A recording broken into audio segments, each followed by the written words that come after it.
मेरी और मेरी कट्टर दुश्मन की शादी की रात को उसका पर्सनल नौकर सीधे हमारे सुहागरात वाले कमरे में घुस आया। उसे पूरा भरोसा था कि वो औरत मेरी बीवी बनकर मेरे जैसे एक फालतू बिन चाहे खानदानी शादी के मोहरे के साथ कुछ नहीं करने वाली। पर भाई साहब, उसकी तब सिटी पिटी गुम हो गई जब उसने कमरे में घुसते ही देखा कि वो घमंडी औरत बड़े आराम से मेरी छाती पर सिर रखकर घोड़े बेचकर सो रही है। तभी अचानक से कमरे की चारों लाइटें भग से जल उठी। मैं तो अभी गहरी नींद के मजे ले ही रहा था कि एक नन्हे से कोमल हाथ ने लपकर मेरी आंखें ढक ली। उसने गुस्से में पूछा कि किसने कहा था तुझे अंदर आने को? नौकर ने डरते हुए कहा कि वो बड़ी मालकिन ने भेजा है। तो मेरी बीवी चिल्लाई कि चल निकल यहाँ से, दफा हो जा। इस पर नौकर बोला कि अरे ओ मेरी नखरेबाज मालकिन, आप बड़ी मालकिन का हुक्म टालने की जुर्रत कर रही हैं क्या? मेरी बीवी ने फुसफुसाते हुए कहा कि मेरे पतिदेव की नींद खराब कर दी इसने, और ऐसा बोलकर वो सीधे फिर से मेरे बगल में आकर दुबक गई। उधर सुन मुझो का चेहरा तो जलन के मारे ऐसा सड़ा जैसे किसी ने नींबू निचोड़ दिया हो। वो बोला कि मालकिन, बड़ी मालकिन ने मुझे बेडशीट बदलने के लिए भेजा है। उसकी वो ककैटू जैसी कौवे वाली आवाज सुनकर मेरी नींद में खलल पड़ा। मैंने करवट ली तो मेरा हाथ किसी बहुत ही मखमली और कोमल शरीर से जा टकराया। मैंने झटके से आंखें खोल दी। भाई साहब, दिमाग एकदम सन्नाटे में आ गया। मैं कौन हूँ? मैं कहाँ हूँ? और ये मेरे बगल में सो रही औरत आखिर कौन है? वो बेचारी लाचार सी होकर बेड पर उठकर बैठ गई और बोली कि आई एम सॉरी, घर के नौकरों को तमीज नहीं है, तुम्हारी नींद हराम कर दी। पट्टी की आवाज कसम से इतनी मीठी थी कि क्या बताऊं। मुझे लगा जैसे मेरा थर्मामीटर फट जाएगा। मुझे बुखार चढ़ रहा है। पर रुको जरा, कल रात की यादें एकाएक दिमाग में गदर मचाने लगी। मेरे खड़ूस बाप ने मुझे जबरदस्ती ठूस ठूस कर दारू पिलाई थी और उसके बाद कुछ लोग मुझे टांग कर ले गए थे।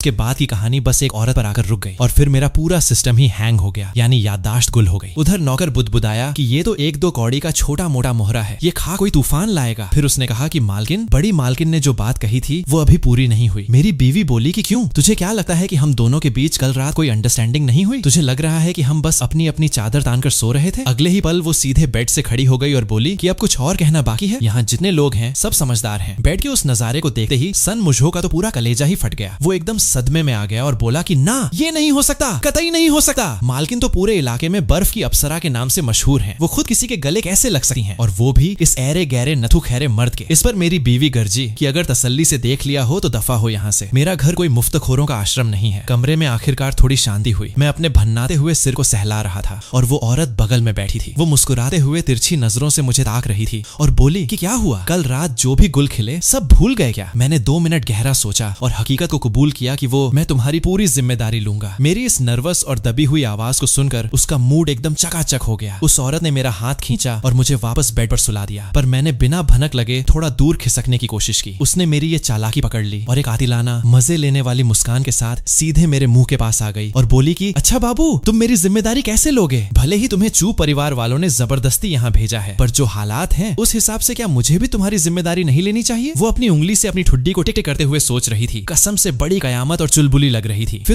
उसका चेहरा धीरे धीरे मेरे और करीब आने लगा और उसने कहा कि वैसे उस वक्त तुम्हें मुझे सीधे उठाकर खिड़की से बाहर फेंक देना चाहिए था ना? उसकी उस नशीली हंसी में कोई जादू था जिसने मेरा बचा कुचा दिमाग भी दही कर दिया। मैं पीछे हटने की कोशिश करने लगा, पर उस पगली को यह अंदाजा ही नहीं था कि वो खुद बेड के बिल्कुल कोने पर आ चुकी है और मेरा शरीर धड़ाम से पीछे की तरफ गिरने लगा। ऐन वक्त पर उसने हड़बड़ी में मेरा हाथ थाम लिया और उस खींचातानी के चक्कर में हम दोनों बेड के पास बिछे कालीन पर गुथम गुथा होकर गिर पड़े। दूरी इतनी कम थी कि हम दोनों की नाक आपस में टकराने ही वाली थी। मुझे लगा कि मेरा दिल अभी छाती फाड़कर बाहर आ जाएगा। मैं घबराकर दूर हटने की कोशिश कर रहा था, पर उसकी हंसती हुई आंखों को देखकर मेरे हाथ पैर फूल गए। कुछ सूझा ही नहीं। आखिरकार मैंने घुटने टेक दिए और उसे वैसे ही अपनी छाती पर लेटे रहने दिया। वो मेरी बाहों में लोटपोट होकर हंसने लगी। थोड़ी देर बाद वो खड़ी हुई और मेरा हाथ खींचकर मुझे उठाया और बोली कि ओए बुद्धू, कल रात मैंने कुछ नहीं किया। ये जो अभी नाटक देखा, ये तो मुझे पहले से पता था कि वो बुढ़िया यानी दादी मुझे अपने चंगुल में फंसाने की फिराक में है, इसलिए मैंने पहले से ही ये सीन सेट कर रखा था। उसने पूछा कि तुम सच में ये सोच बैठे थे कि हमारे बीच कुछ खिचड़ी पकी है? मैंने खिसियाकर अपना सिर खुजलाया और कहा कि आई एम सॉरी, मुझे लगा मामला कुछ और है। पर अंदर ही अंदर मेरे दिल को बड़ा सुकून मिला। मन में ठंडी सांस ली कि चलो भाई, बाल बाल बचे, अब कोई जिम्मेदारी नहीं उठानी पड़ेगी। तभी उसने पूछा कि या फिर बात यह है, तुम्हें लगता है कि हमारा ये अंदाज देखकर बाहर वाले कुछ गलत समझ बैठेंगे? उसकी ये हरकतें किसी भी शरीफ आदमी का ईमान डगमगा देने के लिए काफी थी। फिर वो बोली कि तुम्हारे बाप ने मेरे साथ डील पक्की कर ली है, अब से तुम कुछ वक्त के लिए मेरे अंडर में रहोगे। ये सुनते ही मेरे पेट में चूहे कूदने लगे। मैंने जिंदगी में जितनी भी मार खाई, जितने भी आंसू पिए, सब सह लिए थे, पर आखिर में इन लोगों ने मुझे लाकर इसी दलदल में पटक दिया। मेरा दिल पूरी तरह टूट चुका था, जिंदगी से भरोसा उठ गया था। उसने आगे कहा कि आगे की जिंदगी में मैं तुम्हारी ढाल बनूंगी और तुम्हें अपने पास रखूंगी, मेरे मर्द बनकर रहो। मैंने साफ मना कर दिया कि मुझे नहीं रहना, मैं बाहर जाकर मजदूरी कर लूंगा, भूखा सो जाऊंगा, पर मेरे भी कुछ उसूल हैं। मैं किसी के टुकड़ों पर पलकर सिर छुपाने की जगह नहीं ढूंढता। इस पर वो हंसकर बोली कि अरे ओ मजनू, क्या ख्याली पुलाव पका रहे हो? मैं तो बस तुम्हें मेरा नकली पति बनने को कह रही हूँ, ताकि घर की उस खूसट बुढ़िया को ठिकाने लगा सकूं। मैं वादा करती हूँ, जब तक तुम्हारी मर्जी नहीं होगी, हमारे बीच लक्ष्मण रेखा पार नहीं होगी। मैंने पूछा कि क्या तुम सच कह रही हो? उसने कहा कि बिल्कुल, ये खानदानी मालकिनें कभी झूठ नहीं बोलती। मैंने मौका देकर कहा कि अच्छा, अगर ऐसी बात है तो क्या तुम मेरे कॉलेज की फीस भर दोगी? ये सुनकर उसका तो चेहरा ही देखने लायक था। एकदम भौचकी रह गई और बोली कि कॉलेज की फीस? तुम अभी पढ़ाई कर रहे हो? मैंने कहा कि हाँ भाई, अभी अभी तो कॉलेज में नंबर आया है। उसने पूछा कि कौन सा कॉलेज और कौन सा सब्जेक्ट? मैंने एकदम सीना तानकर कॉलर ऊंची करते हुए कहा कि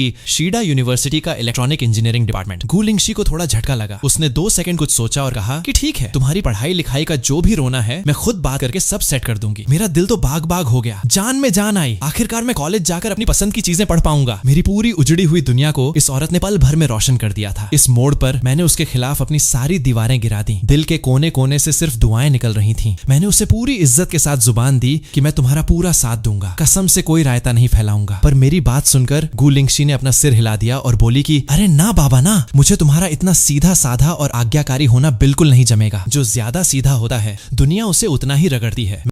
मैंने हैरान होकर कहा कि आज्ञाकारी होने की जरूरत नहीं है, ज्यादा सीधे लोगों को लोग दबा देते हैं। पर मेरी दादी तो बचपन से कहती थी कि मैं शक्ल से ही मनहूस हूँ, अगर दूसरों का दिल जीतना है तो बिल्कुल भीगी बिल्ली बनकर रहना होगा। इस पर वो बोली कि मेरे मर्द को किसी के सामने भीगी बिल्ली बनने की कोई जरूरत नहीं है। याद रखना, अगली बार कोई आंख दिखाए तो अपने नुकीले दांत बाहर निकाल लेना। और हाँ, इस गु खानदान में उस सुन मुझो नाम के नौकर से जरा बचकर रहना। चलो अब नौटंकी बंद और आराम करो। गुड नाइट मेरे मिस्टर चू। मैं एकदम शरीफ बच्चे की तरह सीधा लेट गया, पर मेरे कान के निचले हिस्से एकदम तवे जैसे गर्म होने लगे। समझ नहीं आ रहा था कि ये उसके इतने पास होने की वजह से था या उसके मुंह से मिस्टर चू सुनने की वजह से। उसने कहा कि ज्यादा कुलबुलाओ मत, सीधे सो जाओ। मैंने धीमे से कहा कि पर तुमने ही तो अभी अभी कहा था कि मुझे तुम्हारी बात मानने की जरूरत नहीं है। चूचन की बात सुनकर गु लिंगशी ने बेबसी में एक ठंडी सांस ली और प्यार से मेरे बाल बिगाड़ दिए और बोली कि अभी अभी तो गुरु मंत्र सिखाया और पहला दांव मुझ पर ही आजमा दिया, बदमाश कहीं के। मैंने आंखें बंद कर ली और मान लिया कि आज की रात तो करवटें बदलते ही कटेगी। पर अगले ही पल मैं सीधे गहरी नींद की वादियों में खो गया। अगले दिन जब सूरज सिर पर आ गया तो मैं झटके से उठ बैठा। बेड पर बैठे बैठे कल रात की बातें याद आईं। कसम से बड़ा जादुई कांड था। मैं एक लड़की के साथ एक ही बेड शेयर करके सो गया और ऊपर से उसका नकली पति बनने का कॉन्ट्रैक्ट भी साइन कर लिया। तभी वहां नौकर आया और तंज कसते हुए बोला कि अरे हुजूर, आप तो कुंभकर्ण के भी बाप निकले। जैसे ही उसने मेरा चेहरा देखा, उसकी आंखों की वो घटिया नफरत पल भर में भयानक जलन में बदल गई। मैं लपक कर बेड से उतरा और कहा कि गुड मॉर्निंग, मुझे जगाने के लिए शुक्रिया, आपको तकलीफ हुई। वो बोला कि मुझे कोई तकलीफ नहीं हुई। अब आप इस नामी गिरामी गु परिवार के दामाद बाबू जो ठहरे। मिस्टर चू, शादी के पहले दिन इस घर के रिवाज के मुताबिक नए दामाद को अपने हाथों से चिकन सूप परोसना पड़ता है। मैं मुंह हाथ धोकर किचन में गया। वहां खौलती हुई हांडी को देखा तो मुझे दाल में कुछ काला लगा। पूरे किचन में कपड़े का एक टुकड़ा तक नहीं था और हाथ बचाने वाले ग्लव्स की तो बात ही छोड़ो। नौकर चिल्लाया कि दामाद जी, अब खड़े खड़े मुंह क्या देख रहे हो, उठाओ ना। मैंने कहा कि ये तो बहुत ज्यादा गर्म है, ऐसे नहीं उठेगा। वो अकड़ कर बोला कि अगर औकात नहीं है उठाने की तो इस घर से बोरिया बिस्तर समेटो और चलते बनो, यही यहाँ का दस्तूर है। मैं जैसे ही हाथ आगे बढ़ाने वाला था तभी मेरे कानों में गूंजा, ज्यादा सीधे बनोगे तो लोग कुचल देंगे। मैंने झटके से अपना सिर उठाया और कहा कि सूप परोसना नौकरों का काम है, ये तुम्हारी ड्यूटी है, तुम करो। वो गुस्सा होकर बोला कि तुम जैसे 2 कौड़ी के लखपति बाप के आवारा बेटे को क्या लगा कि इस बड़े खानदान में पैर रखते ही तुम शहंशाह बन जाओगे? इस साले ने तो मेरे पूरे खानदान की कुंडली निकाल रखी थी। मुझे गु लिंगशी के साथ नाटक जारी रखना था, इसलिए गुस्सा पी गया। मैं उसे ये नहीं बता सकता था कि हमारे बीच कुछ नहीं हुआ है। मुझे चुप देखकर सुन मुझो को लगा कि मैं डर गया हूँ। उसका भौकाल और बढ़ गया और वो चीखा कि जाओ जल्दी सूप उठाओ। मेरा पुराना डरपोक मन फिर से घुटने टेकने ही वाला था कि तभी गु लिंगशी की वो अलसाई सी रोबीली आवाज फिर कानों में गूंजी कि मेरे मर्द को भीगी बिल्ली बनने की कोई जरूरत नहीं है। मैंने साफ कह दिया कि मैं नहीं उठाऊंगा, अगर मेरा हाथ जल गया तो मालकिन आकर तुम्हारी खाल उधेड़ देंगी। मैंने जैसे ही खुद को ढीला छोड़ा, सुन मुझो ने लपक कर मेरी कलाई पकड़ ली। वो जबरदस्ती मुझे उस खौलते बर्तन को छूने के लिए घसीटने लगा। भाई साहब, अब तो लंका लग गई, मेरा हाथ पक्का जलेगा। वो गुर्राया कि सिर्फ एक कठपुतली हो तुम, तुम्हें क्या लगा कि मालकिन ने तुम्हें कोई कोहिनूर हीरा समझ रखा है? उसकी बात खत्म ही हुई थी कि तभी उस चौड़े होकर आ रहे सुन मुझो का हाथ किन शुआंग ने बीच में ही दबोच लिया। नौकर का चेहरा पल भर में फट पड़ गया। इसके बावजूद वो मुझे ऐसे देख रहा था मानो जिंदा चबा जाएगा। मैंने चिढ़कर अपनी भौहें सिकोड़ ली। गु लिंगशी ने आकर मुझसे पूछा कि अरे ओ चैन, तुम ठीक तो हो ना? मैंने जैसे ही ना में सिर हिलाया, उसकी आंखें सन मुझो पर अंगारे बरसाने लगीं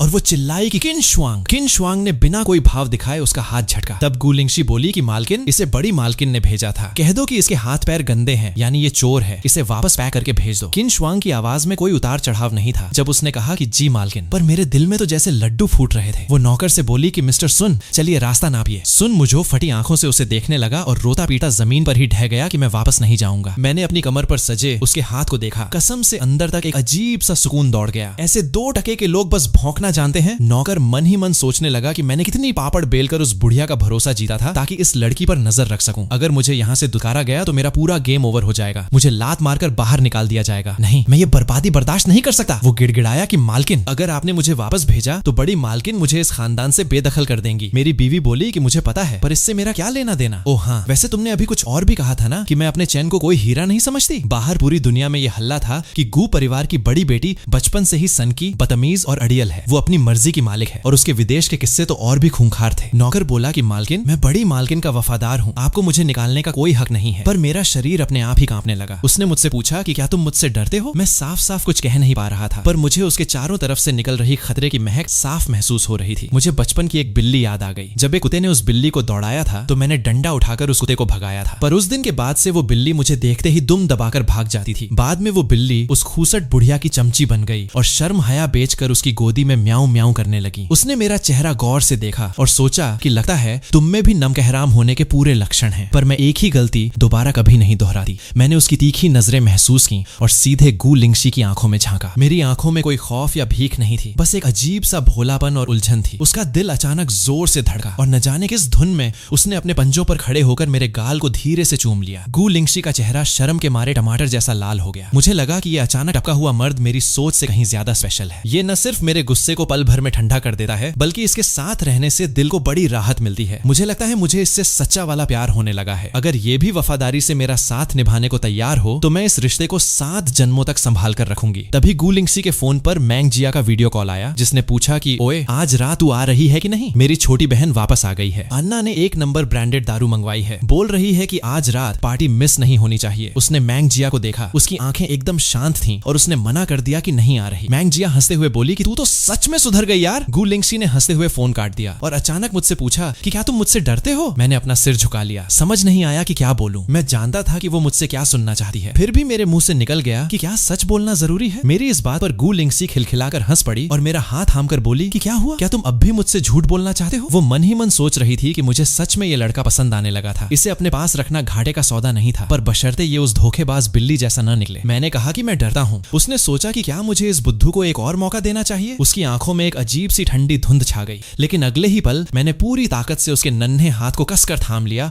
और कहा कि पर मैं पूरी कोशिश करूंगा कि आगे से न डरूं। गू लिंगशी पल भर के लिए सन्न रह गई। मुझसे डरता है पर डर भगाने की कोशिश करेगा? ये भला कैसा अजीब जवाब हुआ। वो कुछ देर तक चुप रही। मुझे लगा मैडम गुस्सा हो गई। मैंने तुरंत कहा कि मैं जानता हूँ तुम मेरी भलाई के लिए कर रही हो, मैं दिल से तुम्हारा शुक्रगुजार हूँ, पर मैंने जिंदगी में ज्यादा दुनियादारी नहीं देखी है। तुम्हें मुझे धीरे धीरे सब सिखाना होगा। मैं इस घर का एक परफेक्ट दामाद बनने की पूरी कोशिश करूंगा। प्लीज गुस्सा मत होना मिस गू। गू लिंगशी ने लपककर मुझे सीने से लगा लिया। मेरी खुशबू ने उसके दिमाग के सारे तनाव को पल भर में शांत कर दिया। उसने अचानक पूछा कि आज रात बाहर घूमने चलें, पर मेरा दिमाग तो अभी किसी और दुनिया में था। मुझे लगा कि जब भी मैं गू लिंगशी के पास होता हूँ मेरा दिमाग एकदम हलवा बन जाता है, पर यह एहसास बुरा नहीं था, शायद इसलिए क्योंकि उसकी बाहों में मुझे बहुत महफूज महसूस होता था। कुछ मिनटों के बाद उस आलीशान ड्रेसिंग रूम के दरवाजे खुले। मेरे सामने कपड़ों और गहनों का ऐसा अंबार लगा था कि मेरी आंखें फटी की फटी रह गईं। मुंह से आवाज नहीं निकली। उसने कहा कि जो पसंद आए आराम से चुनो, मैं थोड़ी देर में तुम्हें लेने आती हूँ। वो इतना कहकर चली गई, पर उसके कदम हमेशा से तेज थे और उसका दिल हमेशा से ज्यादा बेकाबू था। गू लिंगशी मुझे किसी बड़े ऑफिशियल फंक्शन में नहीं ले जा रही थी। वो बस दोस्तों की एक आम पार्टी थी जो शायद आना के अपने क्लब में रखी गई थी। जब वो वापस ड्रेसिंग रूम के दरवाजे पर आई तो उसके दिल में एक अजीब सी उम्मीद थी कि भले ही ये सारे कपड़े जल्दबाजी में मंगाए गए हैं और मैंने खुद एक एक करके नहीं चुने हैं, पर मुझे पूरा यकीन है कि मेरा चैन जो भी पहनेगा उसमें वो एकदम शहजादा लगेगा। लेकिन अंदर का नजारा देखते ही वो हंसने और रोने जैसी हालत में आ गई। मैं सोफे पर बैठा बैठा दीवारों को ताक रहा था। दरवाजा खुलने की आवाज सुनकर मैंने पीछे देखा। मेरी आंखों में एक बेबसी थी। उसने पूछा कि क्या तुम्हें इनमें से कुछ भी पसंद नहीं आया? किन शुआंग, रुको। मैंने उदास होकर अपना सिर झुका लिया और कहा कि थैंक यू मिस गू, ये सारे कपड़े बहुत आलीशान हैं और मुझे बहुत पसंद भी आए। वो धीरे धीरे मेरे करीब आई और बड़े प्यार से पूछा कि तो फिर इन्हें पहना क्यों नहीं? मैं और ज्यादा घबरा गया और बोला कि मेरी औकात नहीं है इतने महंगे कपड़े पहनने की। लिंगेक्षी का दिल पसीज गया। औकात नहीं है? आखिर किन जालिमों ने पालकर इसे ऐसा दब्बू बना दिया है? उसने कहा कि किसने कहा कि तुम्हारी औकात नहीं है? मैंने कहा कि मेरी दादी कहती थी, या यूं कहूं कि घर के सारे लोग मुझे यही पट्टी पढ़ाते थे। दादी, मेरे पापा और वो यांग आंटी हमेशा कहती थी कि मैं दुनिया की अच्छी चीजों के लायक नहीं हूँ। वो कहती थी कि मर्द को अपने पैरों पर खड़ा होना चाहिए, इन तड़क भड़क वाले कपड़ों से कुछ नहीं होता। इसीलिए मैंने बचपन से ही खुद को समझाया कि बस सीधे बनो, सबकी जी हजूरी करो। करो। मुझे लगा मैं इन शानदार चीजों के लायक नहीं हूँ, इसलिए मैंने कभी शू जेंगजिए से किसी चीज के लिए हक नहीं लड़ाया। उसने मन ही मन सोचा कि अगर तुम्हारे जैसा हैंडसम मुंडा भी इन कपड़ों के लायक नहीं है तो कसम से इस दुनिया में किसी की औकात नहीं है इन्हें छूने की। वो बोली कि तुम नहीं पहनोगे तो और कौन पहनेगा। मैंने कहा कि थैंक यू मिस गू, मैं समझ गया। उसने सोचा कि नहीं, तुम खाक समझे, तुम इतने स्मार्ट हो, इतने प्यारे हो कि मुझे पहली नजर में ही तुमसे लव हो गया था। गू लिंगशी का मन हुआ कि चिल्लाकर ये सारी बातें मुझे बता दे, पर वो जानती थी कि सालों के जुल्म ने मेरे अंदर जो हीन भावना भर दी है वो 2-4 मीठी बातों से नहीं मिटने वाली। और वैसे भी उसे ऐसे फिल्मी डायलॉग मारने की आदत नहीं थी, इसलिए उसने बात आगे नहीं बढ़ाई। उसने हंसकर मेरी राय मांगी। मेरे हाँ करते ही गू लिंगशी ने अपना मुंह घुमा लिया। उसने पूछा कि पसंद आया। मैंने कहा कि मिस गू ने जो कपड़े चुने हैं वो बहुत ही गजब के हैं। ये ड्रेस बहुत ही आरामदायक और साफ सुथरी है। मैंने जिंदगी में कभी ऐसे कपड़े नहीं पहने, पर मेरी दादी कहती थी कि मैं ऐसे कपड़ों में बिल्कुल कार्टून लगता हूँ, जैसे किसी गधे पर शेर की खाल उड़ा दी हो। मैं नहीं चाहता था कि गू लिंगशी मेरे बारे में ऐसा सोचे, इसलिए मैंने बहुत दिमाग दौड़ाया ताकि बगल वाले कमरे में जाकर अपनी वही पुरानी ढीली ढाली काली टी शर्ट और पुराना पजामा पहन लूं। उसने कहा कि तुम जब आए थे तो सिर्फ वही एक जोड़ी कपड़े थे जो गंदे हो चुके हैं, और तुम्हारे घर से भी किसी ने तुम्हारे कपड़े यहाँ नहीं भेजे। ऐसा करते हुए उसने मेरा हाथ पकड़ा और मुझे शीशे के सामने खड़ा कर दिया और बोली कि अब खुद को देखो, कितने बड़े हीरो लग रहे हो। वो किसी लड़के की तारीफ करने में थोड़ी कच्ची थी, इसलिए बोलते वक्त उसके चेहरे पर एक अजीब सा भोलापन था। मैंने शीशे में देखा, अंदर खड़े शख्स को देखकर मेरी बत्ती गुल हो गई, पर मेरी नजरें शीशे में भी गू लिंगशी पर ही टिकी थीं। वो बेहद खूबसूरत लग रही थी और इस वक्त वो पूरी संजीदगी से शीशे में मुझे ही निहार रही थी। शायद उसे सच में लगता था कि मैं इस लायक हूँ। ऐसा सोचते ही मेरी नजर खुद पर पड़ी और मेरे होठों पर एक प्यारी सी मुस्कान तैर गई। मुझे भी अचानक लगने लगा कि मैं मिस गू के चुने कपड़ों में सचमुच का राजकुमार लग रहा हूँ। मैंने शर्मा कर कहा कि मिस गू, क्या आप मेरे लिए जूते भी चुन देंगी? गू लिंगशी ने लपक कर मेरे गाल पर एक छोटा सा किस कर लिया और बोली कि ये तो मेरा इनाम है। वैसे इस दुनिया में तुम्हारे अलावा किसी माई के लाल में इतनी हिम्मत नहीं है जो मुझे नौकरों की तरह हुक्म दे। पर जब उसने देखा कि मैं गाल पर हाथ रखकर शौक में खड़ा हूँ तो वो खिलखिलाकर हंस पड़ी। शाम ढल चुकी थी, पर गू लिंगशी को कोई हड़बड़ी नहीं थी। उसने तो किन श्वांग से कहकर एक स्पेशल हेयर स्टाइलिस्ट भी बुला लिया ताकि मेरा हेयर स्टाइल चकाचक हो सके। हेयर स्टाइलिस्ट ने कहा कि मिस गू, सब रेडी है। गू लिंगशी ने अपने लैपटॉप से नजरें हटाईं और पूरी तरह सज धज चुके मुझे देखा। उसकी आंखों में एक जोरदार चमक आ गई और उसने सोचा कि मेरा चन्नू कितना गजब का लग रहा है। मुझे लगा कि जब भी गू लिंगशी मेरी तारीफ करती है मुझे दिल से लगता है कि वो बिल्कुल सच कह रही है। पुराने दिनों में जब भी शू जेंगजिए का बर्थडे होता था, घर पर बड़े बड़े स्टाइलिस्ट आते थे उसका हुलिया बदलने और उसे महंगे कस्टमाइज्ड कपड़े पहनाए जाते थे। मैं उस वक्त बस दूर से देखकर जलता था। तभी वो बोली कि चलो चैन चलें। मिस गू ने जो कपड़े और जूते चुने थे वे बहुत ही लाजवाब थे। हाथ की घड़ी भी एकदम कड़क थी। मुझे ज्यादा लालच नहीं करना चाहिए वरना लोग मुझसे नफरत करने लगेंगे। मैंने खुद को यही समझाया, पर सोच में डूबे रहने की वजह से मैंने गू लिंगशी की एक बात मिस कर दी थी जब उसने कहा था कि वहां जाकर उस मैंग जाओ नाम की औरत के ज्यादा करीब मत फटकना। जैसे ही हमने पार्टी रूम का दरवाजा खोला, आना शैंपेन की बोतल खोल रही थी। मैंने अपनी फटी आंखों से देखा कि पूरी शैंपेन गू लिंगशी के कपड़ों पर फुहार बनकर बिखर गई और अन्ना चिल्लाई कि ओह लिंगशी, तू आ गई। उसने गू लिंगशी को पकड़कर बगल के सोफे पर बिठाया। गू लिंगशी गुस्से में बुदबुदाई कि इस अन्ना को किसने बिगाड़ा है? लड़की की कैपेसिटी 2 घूंट की नहीं है और पीकर ऐसे टल्ली हो रखी है जैसे पूरे शहर का ठेका इसी ने लिया हो। सब लोग गू लिंगशी के भीगे कपड़ों को देख रहे थे। किसी के मुंह से आवाज नहीं निकल रही थी। मेरे मन में आया कि धत तेरे की, मुझे आगे बढ़कर उसके सामने ढाल बन जाना चाहिए था ना। अब क्या करूं? मैंने तुरंत अपना कोट उतारा और आगे बढ़कर उसे पहना दिया। मेरी फुर्ती बहुत तेज थी और कोट पहनाकर मैं चुपचाप एक कोने में जाकर खड़ा हो गया। तभी कोने में बैठी एक औरत ने कुटिल हंसी हंसते हुए कहा कि अरे वाह, ये हमारी मिस गू का नया खिलौना है क्या? लिंगशी ने अपनी भौहें सिकोड़ी पर कोई पलटवार नहीं किया बल्कि मुड़कर मुझे देखा। मैं तो ऐसा तान कर खड़ा था जैसे मैंने कुछ सुना ही न हो। उसकी सहेली बोली कि मैंग जाओ, तू अब हद पार कर रही है। उसने उसे बिठाना चाहा पर उसका हाथ झटक दिया गया। मैंग जाओ ने देखा कि गू लिंगशी उसे भाव नहीं दे रही है तो वो गुस्सा होने के बजाय अपनी बाज जैसी नजरें मुझ पर टिका दी। इस बार उसकी आंखों में एक परख थी और वो बोली कि अच्छा, तो हमारी बड़ी मालकिन को इस टाइप के सीधे साधे लड़के पसंद हैं। गू लिंगशी ने उसे एक तिरछी नजर से देखा और फिर से इग्नोर मार दिया। उसका चेहरा थोड़ा गंभीर हो गया। उसने सरेआम मेरा हाथ पकड़ा और मुझे सोफे की वीआईपी सीट पर ले जाकर अपने बगल में बिठा लिया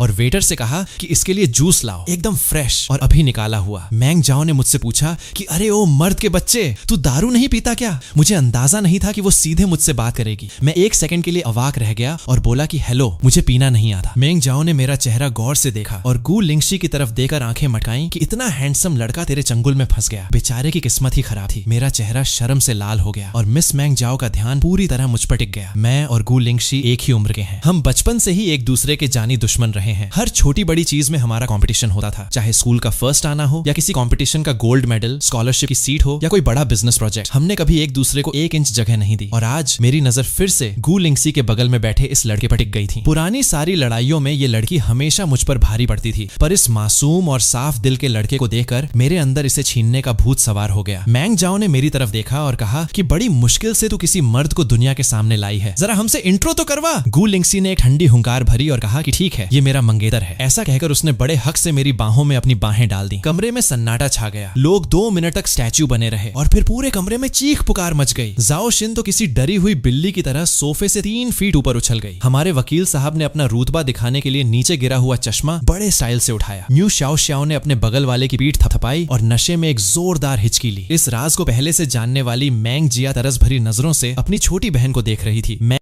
मैंग जाओ के मुंह का थूक भी गले में अटक गया। उसके मुंह से अचानक निकला कि तुमने तेरे जैसी हिटलर लड़की का भी कोई मंगेतर हो सकता है। उसने गु लिंगशी के काले पड़ते चेहरे को पूरी तरह ठेंगे पर रख दिया और मुझसे पूछा कि अरे ओ भाई, सच बता, क्या इसने तुझे डरा धमकाकर फंसाया है? इस दीदी को बता, ये दीदी तुझे इस चुड़ैल के चंगुल से छुड़ाकर पूरा इंसाफ दिलाएगी। अगले ही पल गुस्से से लाल हो चुकी गु लिंगशी ने मुझे झटके से अपनी तरफ खींच लिया और बकायदा डांटते हुए मेरे कान में फुसफुसाया कि गाड़ी में मैंने जो रटा लगवाया था वो सब गजनी की तरह भूल गए क्या? मेरा दिमाग तो अभी वैसे ही दही हो रखा था। भूलने की बात छोड़ो, मुझे तो लगा मैंने कुछ सुना ही नहीं था। मुझे भनक लग गई कि मैंने कोई बड़ा रायता फैला दिया है, इसलिए मैंने कहा कि मैं जरा वॉशरूम होकर आता हूँ और मैं उल्टे पैर वहां से भाग खड़ा हुआ। गु लिंगशी ने मुस्कुराते हुए मेरी पीठ को देखा। ये नजारा देखकर मैंग जाओ ने अपनी आंखें आसमान में चढ़ा ली और दरवाजा बंद होते ही तंज कसा कि इतना मजनू बनने का नाटक थोड़ा ज्यादा ओवर नहीं हो गया? फालतू में अपनी बेइज्जती मत करवा। बचपन से साथ पली बढ़ी इन सहेलियों के सामने गु लिंगशी को पहली बार इतना भयानक गुस्सा आया था, पर मैंग जाओ ने बस अपने लाल होठों को सिकोड़ा और बोली कि बेइज्जती? अब देखना ये है कि तू मुझे इस लड़के को चुराने का मौका देती है या नहीं। मुझे इस बात की भनक तक नहीं थी कि मेरे जाने के बाद गु लिंगशी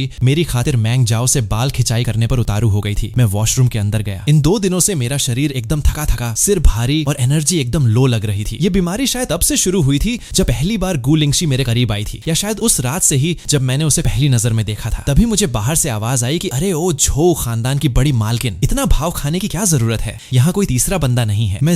मैं ज्यादा लोगों को नहीं जानता था, पर यह कमीनी आवाज मेरे कानों में शीशे की तरह साफ उतरी। ये साला शू जेंगजिए था। सामने से लड़की बोली कि पर तुम्हारी तो कल सगाई होने वाली है ना? वो हंसा कि हाँ तो सगाई होने वाली है, इसीलिए तो इस कुंवारेपन के आखिरी पलों का मजा लूट रहा हूँ। मैंने सोचा कि ये साला शू जेंगजिए तो उस यानी दीदी के प्यार में पागल था, तो ये यहाँ इस लड़की के साथ क्या गुल खिला रहा है? क्या मेरे कान बज रहे थे? मैंने अपनी मुट्ठियां भींच ली, सांस रोकी और दबे पांव टॉयलेट के कैबिन की तरफ बढ़ा। जैसे जैसे मैं पास गया, मेरे पैरों के नीचे से जमीन खिसक गई। बिजली का तगड़ा झटका लगा। मैंने मुंह बंद करना चाहा, पर एक दबी हुई चीख मुंह से बाहर निकल ही गई। मैं जान बचाकर भागने ही वाला था कि कैबिन का दरवाजा खट से खुला और शू जेंगजिए चीते की रफ्तार से बाहर लपका और चिल्लाया कि अबे तू यहाँ क्या कर रहा है? शू जेंगजिए की घिग्गी बंध गई। उसकी आंखों में डर और गहरी नफरत साफ दिख रही थी। साथ खड़ी लड़की ने पूछा कि कौन है ये? वो बोला कि अरे कोई फालतू सा 2 कौड़ी का लौंडा है। मिस झो, आप बेफिक्र रहो, इस साले में इतनी औकात नहीं कि बाहर जाकर एक शब्द भी बक दे। लड़की बोली कि वैसे लड़का देखने में बड़ा कड़क है। मेरा दिल आ गया इस पर। यह सुनकर शू जेंगजिए मन ही मन जल भुन गया कि वो चू मेंगी पहले मेरे प्यार में पागल थी, पर जैसे ही उसने इस लौंडे को देखा उसकी दीवानी हो गई। साला हमेशा ऐसा ही होता है, जिसे मैंने हमेशा लात मारकर दबाया, आज वही साला मेरे सारे प्लान की लंका लगा रहा है। वो लड़की से बोला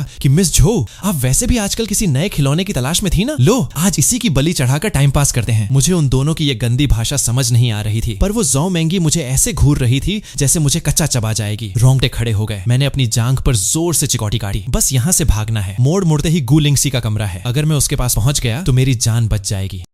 जाओ मेंगी ने हाथ आगे बढ़ाया और वो मेरे करीब आना चाहती थी, पर मैंने कट मारकर खुद को बचाया। जू मेंगी गुस्से से आग बबूला हो गई। शू जेंगजिए लपका ताकि मुझे दबोच सके, पर मैंने एक कदम पीछे खींच लिया और वो चौड़ा होकर आ रहे विलेन खुद लड़खड़ाकर धड़ाम से जमीन पर जा गिरा। ये मेरी जिंदगी में पहली बार था जब मैंने किसी के जुल्म के खिलाफ खुद को बचाया था। दिल नगाड़े की तरह धड़क रहा था, पूरे शरीर का खून खौल उठा था। मैं सरपट बाहर की तरफ भागा, सांस फूल रही थी और गला सूख कर कांटा हो चुका था। दिमाग में बस एक ही धुन सवार थी कि बस थोड़ी देर और टिक जा, बस एक बार गु लिंगसी दिख जाए। तभी पीछे से आवाज आई कि साले तेरी इतनी हिम्मत कि तू मेरे सामने अकड़े। शू जेंगजे ने मुझे दबोच लिया। उस पल मुझे लगा कि आज तो मेरी चटनी पक्का बनेगी। पुरानी सारी प्रताड़नाएं दिमाग में रिकॉल होने लगी। पर आखिरी फ्रेम में अजीब तरीके से गू लिंगसी का वही चेहरा आया जब वो मेरे लिए कपड़े चुन रही थी। काश मैं एक बार फिर उसके चुने हुए वो कपड़े पहन पाता। मैंने एक ऐसी मन्नत मांगी जो मुझे खुद बड़ी बचकानी लगी। तभी सामने का नजारा बदला और वो जिसके डर से मेरी आंखें बंद थीं, वो दर्द मुझ पर नहीं बरसा। मेरा सिर सीधे मैंग जाओ के हाथ से जा टकराया। मैंने अपनी फटी आंखों से देखा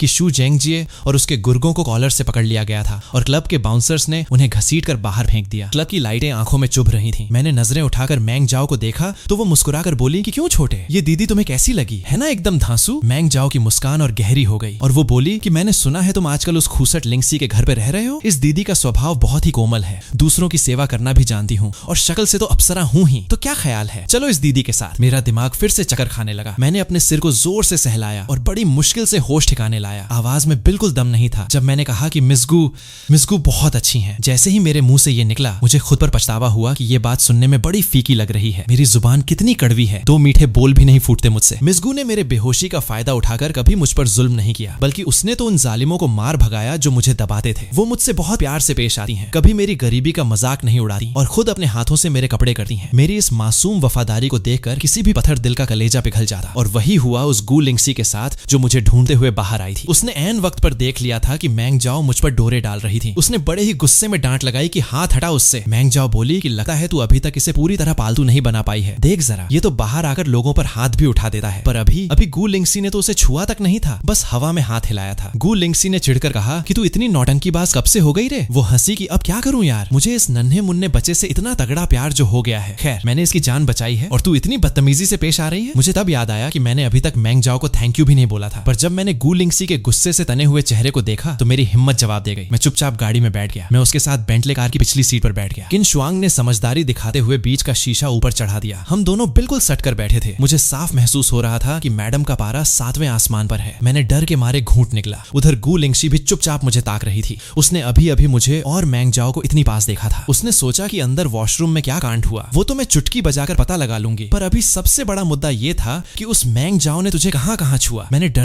डरते कहा कि उसने मुझे गले लगाया और जब वो पास आई तो गलती से मेरी नाक छू गई और मेरे हाथ और कंधे को भी छुआ था। गू लिंगसी ने जब मुझे इतनी सिंसियरिटी से सोचते देखा तो उसकी आंखों का गुस्सा पल भर में एक अजीब से रोमांटिक मूड में बदल गया। उसने अपना कंट्रोल खो दिया, अपना सिर झुकाया और धीरे से मेरे कंधे पर एक छोटा सा लव बाइट दे दिया। मैंने दर्द के मारे अपनी गर्दन सिकोड़ ली। वो मुझे घूर रही थी और शेरनी की तरह गुर्राई कि ये जो तेरा हुलिया है ना, मैं सब देख चुकी हूँ। वो तेरे करीब आई, उसने तेरे हाथों को छुआ। मैं लाचार होकर उसे देखता रहा। वो पहले तो बस मजे ले रही थी, पर धीरे धीरे गाड़ी के अंदर का माहौल एकदम गर्म और रोमांटिक होने लगा। उसने प्यार से मेरे कंधे को सहलाया और पूछा कि ज्यादा जोर से तो नहीं लगा ना। मैंने कहा कि नहीं, दर्द नहीं हुआ। उसने हल्के से मेरी पीठ थपथपाई तो मेरे मुंह से एक अचानक चीख निकल गई और वो बोली कि तुम इतने सीधे और आज्ञाकारी क्यों हो रहे। मैंने कहा कि Miss Gu, I am sorry, मैं जानबूझकर घुटने नहीं टेकता। मैं भी अब धीरे धीरे लड़ना सीख रहा हूँ। मेरा दिल पूरी तरह उथल पुथल हो रखा था। समझ नहीं आ रहा था कि आगे क्या बोलूं। उस मदहोशी के आलम में बस उसकी भारी होती सांसें मेरे कानों में गूंजती रहीं। जब हम घर पहुंचे तो मैं बुरी तरह थक कर घोड़े बेचकर सो चुका था। उसने नौकरों को बुलाकर मुझे बेडरूम में भिजवाया। वो खुद मेरे हाथ मुंह धुलवाने ही वाली थी कि तभी दरवाजे पर क्विन शुआंग की दस्तक हुई, जिसने कहा कि मालकिन, सारा कच्चा चिट्ठा सामने आ गया है। एकदम ठंडी आवाज। पूरी कहानी सुनने के बाद उसका चेहरा कश्मीर की बर्फ जैसा ठंडा और खूंखार हो गया। उसने नीचे सो रहे मुझे देखा और उसकी भौहें तन गईं कि मेरे चैन ने इतना बड़ा जुल्म सह लिया, पर मुंह खोलकर मुझे एक शब्द तक नहीं बताया। इसका ये सीधापन कसम से कलेजा चीर देता है। किन शुआंग ने पूछा कि मालकिन, क्या मैं खुद जाकर उन साले गुंडों को एक बार सबक सिखाऊं? उसने मना कर दिया कि नहीं, सिर्फ मुंह से धमकी देने से कुछ नहीं होगा। ये बहुत ही हल्का तरीका है, इससे उन हरामजादों को अपनी गलती का एहसास नहीं होगा। जब मेरी आंख खुली तो दोपहर हो चुकी थी। मैंने अपने भारी हो रहे सिर को सहलाया और सोचा कि आजकल मैं कुंभकर्ण की तरह बहुत ज्यादा सो रहा हूँ। मुझे लगता है मैं जिंदगी के कई बड़े सीन मिस कर दूंगा। मैं नीचे गया तो देखा गू लिंगसी घर पर नहीं थी। लिविंग रूम में खड़े हमारे बूढ़े मैनेजर अंकल चैन ने मुझे आते देखा और बड़ी इज्जत से बोले कि छोटे मालिक, मालकिन किसी जरूरी काम से बाहर गई हैं। जाने से पहले उन्होंने मुझे आपकी खातिरदारी करने का कड़क आर्डर दिया था। मैंने कहा कि तो फिर ठीक है चैन अंकल, आपको कष्ट हुआ। वो मुस्कुराए कि अरे कोई कष्ट नहीं, अब समझा कि मालकिन आप पर इतनी लटू क्यों है। अंकल चैन ने अपनी आधी जिंदगी दुनिया देखने में बिताई थी। उन्होंने लाखों लोग परखे थे। मेरे जैसा तमीजदार और संस्कारी लड़का आज के जमाने में चिराग लेकर ढूंढने से भी नहीं मिलता। और मेरा ये सीधापन कोई दिखावा नहीं बल्कि दिल से था। मैंने पूछा कि क्या मिस गू सच में मुझे इतना पसंद करती हैं? वो बोले कि अरे भाई, मैंने अपनी पूरी लाइफ में मालकिन को किसी ऐरे गहरे पर इतना दिमाग खपाते कभी नहीं देखा। वो मुझे लेकर पिछले बगीचे में आए, जहाँ एक पेड़ के नीचे आलीशान आराम कुर्सी लगी थी और बोले कि जाइए वहां बैठिए। मैंने हैरान होकर देखा कि क्या मैं वहां बैठ सकता हूं। उन्होंने कहा कि बिल्कुल, ये पूरा बगीचा मालकिन ने खास आपके टेस्ट के हिसाब से डिजाइन करवाया है, खास मेरे लिए। पर अगले ही पल मेरी वही पुरानी हीन भावना फिर जाग गई, आंखों की चमक गायब हो गई। मैंने मन ही मन सोचा कि इतनी वीआईपी खातिरदारी मेरे जैसे फालतू बंदे के लिए कैसे हो सकती है। जरूर अंकल मेरा दिल रखने के लिए झूठ बोल रहे हैं। अंकल चैन ने पल भर में मेरा लटका हुआ चेहरा भांप लिया। वो मुझे दिलासा देने ही वाले थे, पर सोचा कि ये तो बड़ी मालकिन का पर्सनल मैटर है। तभी उन्होंने बात का रुख बदला कि मालकिन जब छोटी थी ना तो बड़ी ही नटखट और चुलबुली थी। उनका स्वभाव एकदम मस्त मौला था। उस वक्त उन्हें प्यारी प्यारी चीजें बहुत पसंद थीं। घर के जितने भी कुत्ते बिल्लियां थे वो उनका बच्चों की तरह ख्याल रखती थीं। मैं बिना पलक झपकाए उनकी कहानी सुन रहा था कि तभी हवेली के बाहर एक जोरदार हॉर्न बजा और अंकल बोले कि लगता है पुरानी हवेली से बुलावा आया है। वो लोग जरूर आपको बड़ी मालकिन के पास ले जाने आए हैं। वहां जाकर वो लोग जो भी कहें आप अपने दिमाग से फैसला करना, किसी के दबाव में मत आना। मैंने कहा कि जी ठीक है, थैंक यू अंकल। मेरी इस वफादारी को देखकर चेन अंकल के दिल में एक छोटा सा पछतावा जाग उठा। उधर क्विन श्वांग ने गू लिंगसी को फोन पर बताया कि मालकिन छोटे मालिक को बड़ी मालकिन के गुर्गे उठाकर पुरानी हवेली ले गए हैं। तो वो बोली कि मुझे ये खबर पहले ही मिल चुकी थी। गू खानदान इस पूरे साम्राज्य का सबसे बड़ा और रईस घराना था। उनका रुतबा और पावर पूरी दुनिया में फैली थी। जब गू लिंगशी जैसी साइडलाइन की गई लड़की के पास इतना आलीशान बंगला था तो मुझे लगा कि उनका जो मेन हेडक्वार्टर होगा वो तो इंद्रलोक जैसा चमचमाता होगा। पर जब मेरे सामने वो पुरानी पत्थरों से बनी खामोश कुटिया आई तो मेरा दिमाग सन्न रह गया। गार्ड बोला कि मिस्टर चू, हम पहुंच गए हैं। मेरे दिल की धड़कनें तेज हो गईं। मैंने भारी आवाज में पूछा कि क्या मिस गू भी यहाँ आएंगी? पर सामने वाले ने मुझे भाव तक नहीं दिया। मुझे थोड़ी शर्मिंदगी महसूस हुई। मैंने अपना सिर झुकाया और रास्ता दिखाने वाली उस औरत के पीछे पीछे चल दिया। उस औरत ने अंदर जाकर कहा कि बड़ी मालकिन, बंदा हाजिर है, और इतना कहकर साइड हो गई। पूरे आंगन में कब्र जैसा सन्नाटा था। मैं दरवाजे पर खड़ा था। दिल की धड़कन 100 की स्पीड पर थी। मैंने एक लंबी सांस ली और खुद को जबरदस्ती शांत किया कि मैं इस वक्त गू लिंग आयशी का मंगेतर बनकर यहाँ आया हूँ। मुझे बिल्कुल भी भीगी बिल्ली नहीं बनना है। उसकी नाक नहीं कटनी चाहिए। न जाने कितना वक्त बीत गया। तभी अंदर से आवाज आई कि अंदर आ जाओ। हॉल के बिल्कुल आखिरी कोने में बने एक पूजा घर में बुढ़िया माता बीचों बीच बैठकर माला जप रही थी। मैंने बगल में बिछे एक खाली आसन को देखा, धीरे धीरे आगे बढ़ा और घुटने टेकर बैठ गया। पर मुझे क्या पता था कि नीचे का फर्श मखमली कालीन नहीं बल्कि खुरदरी, नुकीली और सख्त ईंटों का बना था। मैं बिल्कुल बेफिक्र था। जैसे ही मेरे घुटने जमीन से टकराए उस चुभन ने मेरे पूरे पैरों की नसें हिला दी। भयानक दर्द हुआ। मैंने अपने दांत भींचे और खुद को संभाला। अपनी पीठ को एकदम सीधा तान लिया। बचपन में जब मैं अपनी असली दादी के साथ रहता था तो वो भी मुझे अक्सर कुल देवता के सामने ऐसे ही कड़े फर्श पर बिठाती थी और धार्मिक किताबें रटवाती थी। इसी चक्कर में दुनिया भर के मंत्र और श्लोक मुझे जुबानी याद हो चुके थे। अब मैं अपने घुटनों के उस असहनीय दर्द को भूलने के लिए मन ही मन भगवान के मंत्र जपने लगा ताकि ध्यान भटक सके। उधर बूढ़ी दादी का ध्यान पूजा पाठ में खाक था। वो अपनी तिरछी नजरों से लगातार मुझे ही ताक रही थी। ऐसा खुरदरा फर्श था कि अच्छे भले नौकर भी 2 मिनट में घुटने पकड़कर रोने लगे। पर ये लड़का पत्थर की मूर्ति की तरह जमा था। चेहरे पर एक शिकन तक नहीं थी। वो बोली कि तू तो मेरी सोच से कहीं ज्यादा कड़क निकला रे, चल अब खड़ा हो जा। मैं समझ गया कि पहला राउंड तो मैं जीत गया हूँ। उसने नौकरों को आवाज दी कि कोई। वैसे तो मैंने प्लीहा रो के इलाज के लिए जू परिवार के दूसरे बेटे को चुना था, लेकिन कभी नहीं सोचा था कि कोई उसे बदल देगा और तुम्हें यहाँ ले आएगा। तुम ही बताओ, मुझे जू परिवार को क्या सजा देनी चाहिए? चाहे कोई भी सजा हो, जू परिवार के लिए तो वो तबाही जैसी ही होगी। उस दिन से ही मैं गुलिंगशी के साथ हूँ। जू परिवार से मेरा कोई लेना देना नहीं है। फिर भी मेरे दिल में एक अजीब सा दर्द हुआ। मैंने तो सच में जू परिवार को अपना घर मान लिया था। हमेशा सहता रहा, बर्दाश्त करता रहा, पर बदले में मुझे क्या मिला? बेइज्जती, झूठे इल्जाम और धोखा। बाकी लोग कहते थे कि मैं मनहूस हूँ, डरपोक हूँ और हर कोई मुझसे नफरत करता है। पर गुलिंगशी वैसी नहीं है। उसने मुझे अपनापन दिया, मुझे एहसास कराया कि यही मेरा घर है। ये सोचते ही मेरी आंखों में एक नरमी और पक्का इरादा आ गया और मैंने सीधे उनकी तरफ देखा। गू परिवार की बुढ़िया ने मुझे परखने वाली नजरों से देखा। तुम तो मेरी उम्मीद से ज्यादा दिलचस्प निकले। चलो तुम भी उठ जाओ। मुझे समझ आ गया कि चलो अभी के लिए तो जान छूटी। कोई है? बाहर आओ। मुझे लगा था कि उस कसाई ने कोई गलती कर दी है, तभी तो ये लड़का इतनी शांति से वहां घुटनों के बल बैठा था। पर मैंने कभी नहीं सोचा था कि ये तब से लेकर अब तक बस सब कुछ बर्दाश्त कर रहा था। ये लड़का समझदार भी है और चीजों को छुपाना भी जानता है। इसका स्वभाव भी ठीक है। अगर थोड़ा सा सिखाया पढ़ाया जाए तो ये बहुत काम आ सकता है। तुम इतने अड़ियल क्यों हो बच्चे? अगर बर्दाश्त नहीं हो रहा था तो सीधे बोल देते ना। अगर तबीयत खराब हो जाती तो लिंगशी फिर मुझसे लड़ने लगती। मैंने अपनी आंखों का गुस्सा छुपाया और बहुत सीधेपन से कहा, मुझसे ही सोचने में गलती हो गई। मेरे इस सीधेपन ने उसे लगा दिया कि मुझे दबाना बहुत आसान है। सच कहूं तो तुम्हें तुम्हारे भाई की जगह लिंगशी से शादी करनी पड़ी। तुम्हारे साथ सच में नाइंसाफी हुई है। गू मैडम बहुत अच्छी हैं, सच में। उस लड़की के पास तो कुछ भी नहीं है। गू परिवार की जायदाद पर उसका कोई हक नहीं है।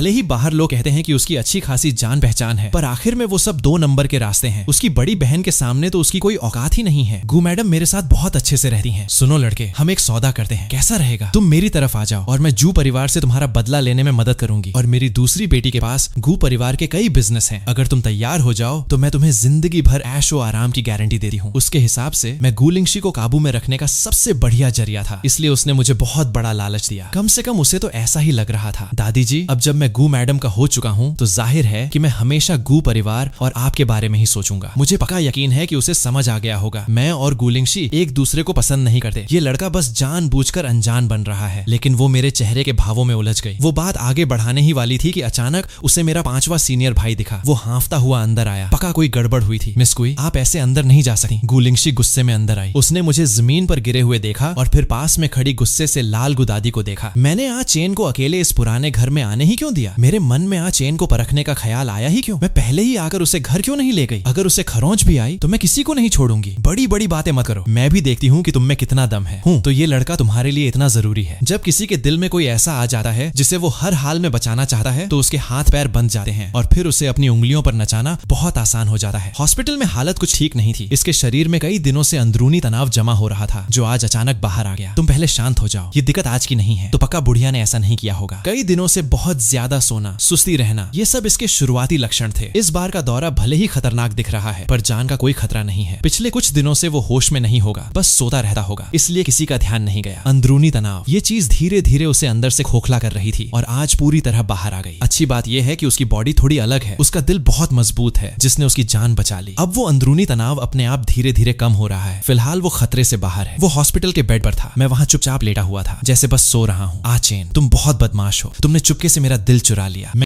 मैंग जिया हाथ में चेकअप रिपोर्ट लेकर अंदर आई। असली वजह क्या है ये मैं अभी नहीं बता सकती। मैं बस दवाइयां लिख सकती हूँ जिससे थोड़ा आराम मिले। आगे हमें इस पर नजर रखनी होगी। गू लिंगशी ने त्योरियां चढ़ाई। तुम भी नहीं पता लगा पा रही हो? ये तो बहुत अजीब है। नहीं पता चल रहा। गू लिंगशी ने एक गहरी सांस ली। पता लगाओ, चाहे जो हो जाए इसके पीछे की वजह ढूंढो। अगर ना हो पाए तो अपने मेंटर से मदद लो। मैं आज चेन की सेहत के साथ कोई रिस्क नहीं ले सकती। मैं उसे खोने का गम बर्दाश्त नहीं कर पाऊंगी। गू लिंगशी, तुम इंसान भी हो कि नहीं? तुम अच्छे से जानती हो मुझे। वार्ड में फिर से सन्नाटा छा गया। गू लिंगशी बेड के पास बैठी थी और उसकी प्यार भरी नजरें मेरे सोते हुए चेहरे पर टिकी थी। चेन, तुम मेरे लिए कोई आफत हो या मेरी हर बीमारी का इलाज? थोड़ी देर बाद वो उठकर वार्ड से बाहर चली गई। तैयारी पूरी रखो, 10 दिन के अंदर हमारे सारे प्लान शुरू हो जाने चाहिए। मैडम, पर आपने तो कहा था कि अभी थोड़ा और रुकना है। अब और नहीं रुकना। पहले मैं चुप रहकर पीछे हट जाती थी, पर अब मेरे पास कोई है जिसकी मुझे हिफाजत करनी है। मैं जब होश में आया तो कुछ देर छत को देखता रहा। थोड़ी देर बाद मुझे एहसास हुआ कि मैं गू लिंगशी के विला में वापस आ चुका हूँ। अपने उसी जाने पहचाने और वार्म गर्म बिस्तर पर लेटा हूँ। मैंने मुड़कर देखा तो पास में गू लिंगशी सो रही थी। मैंने अपना मुंह बंद कर लिया। इस वक्त उसका वो चेहरा जो हमेशा तनाव में रहता था बिल्कुल शांत था। मैंने धीरे से हाथ बढ़ाकर उसके माथे पर बिखरे बालों को छुआ।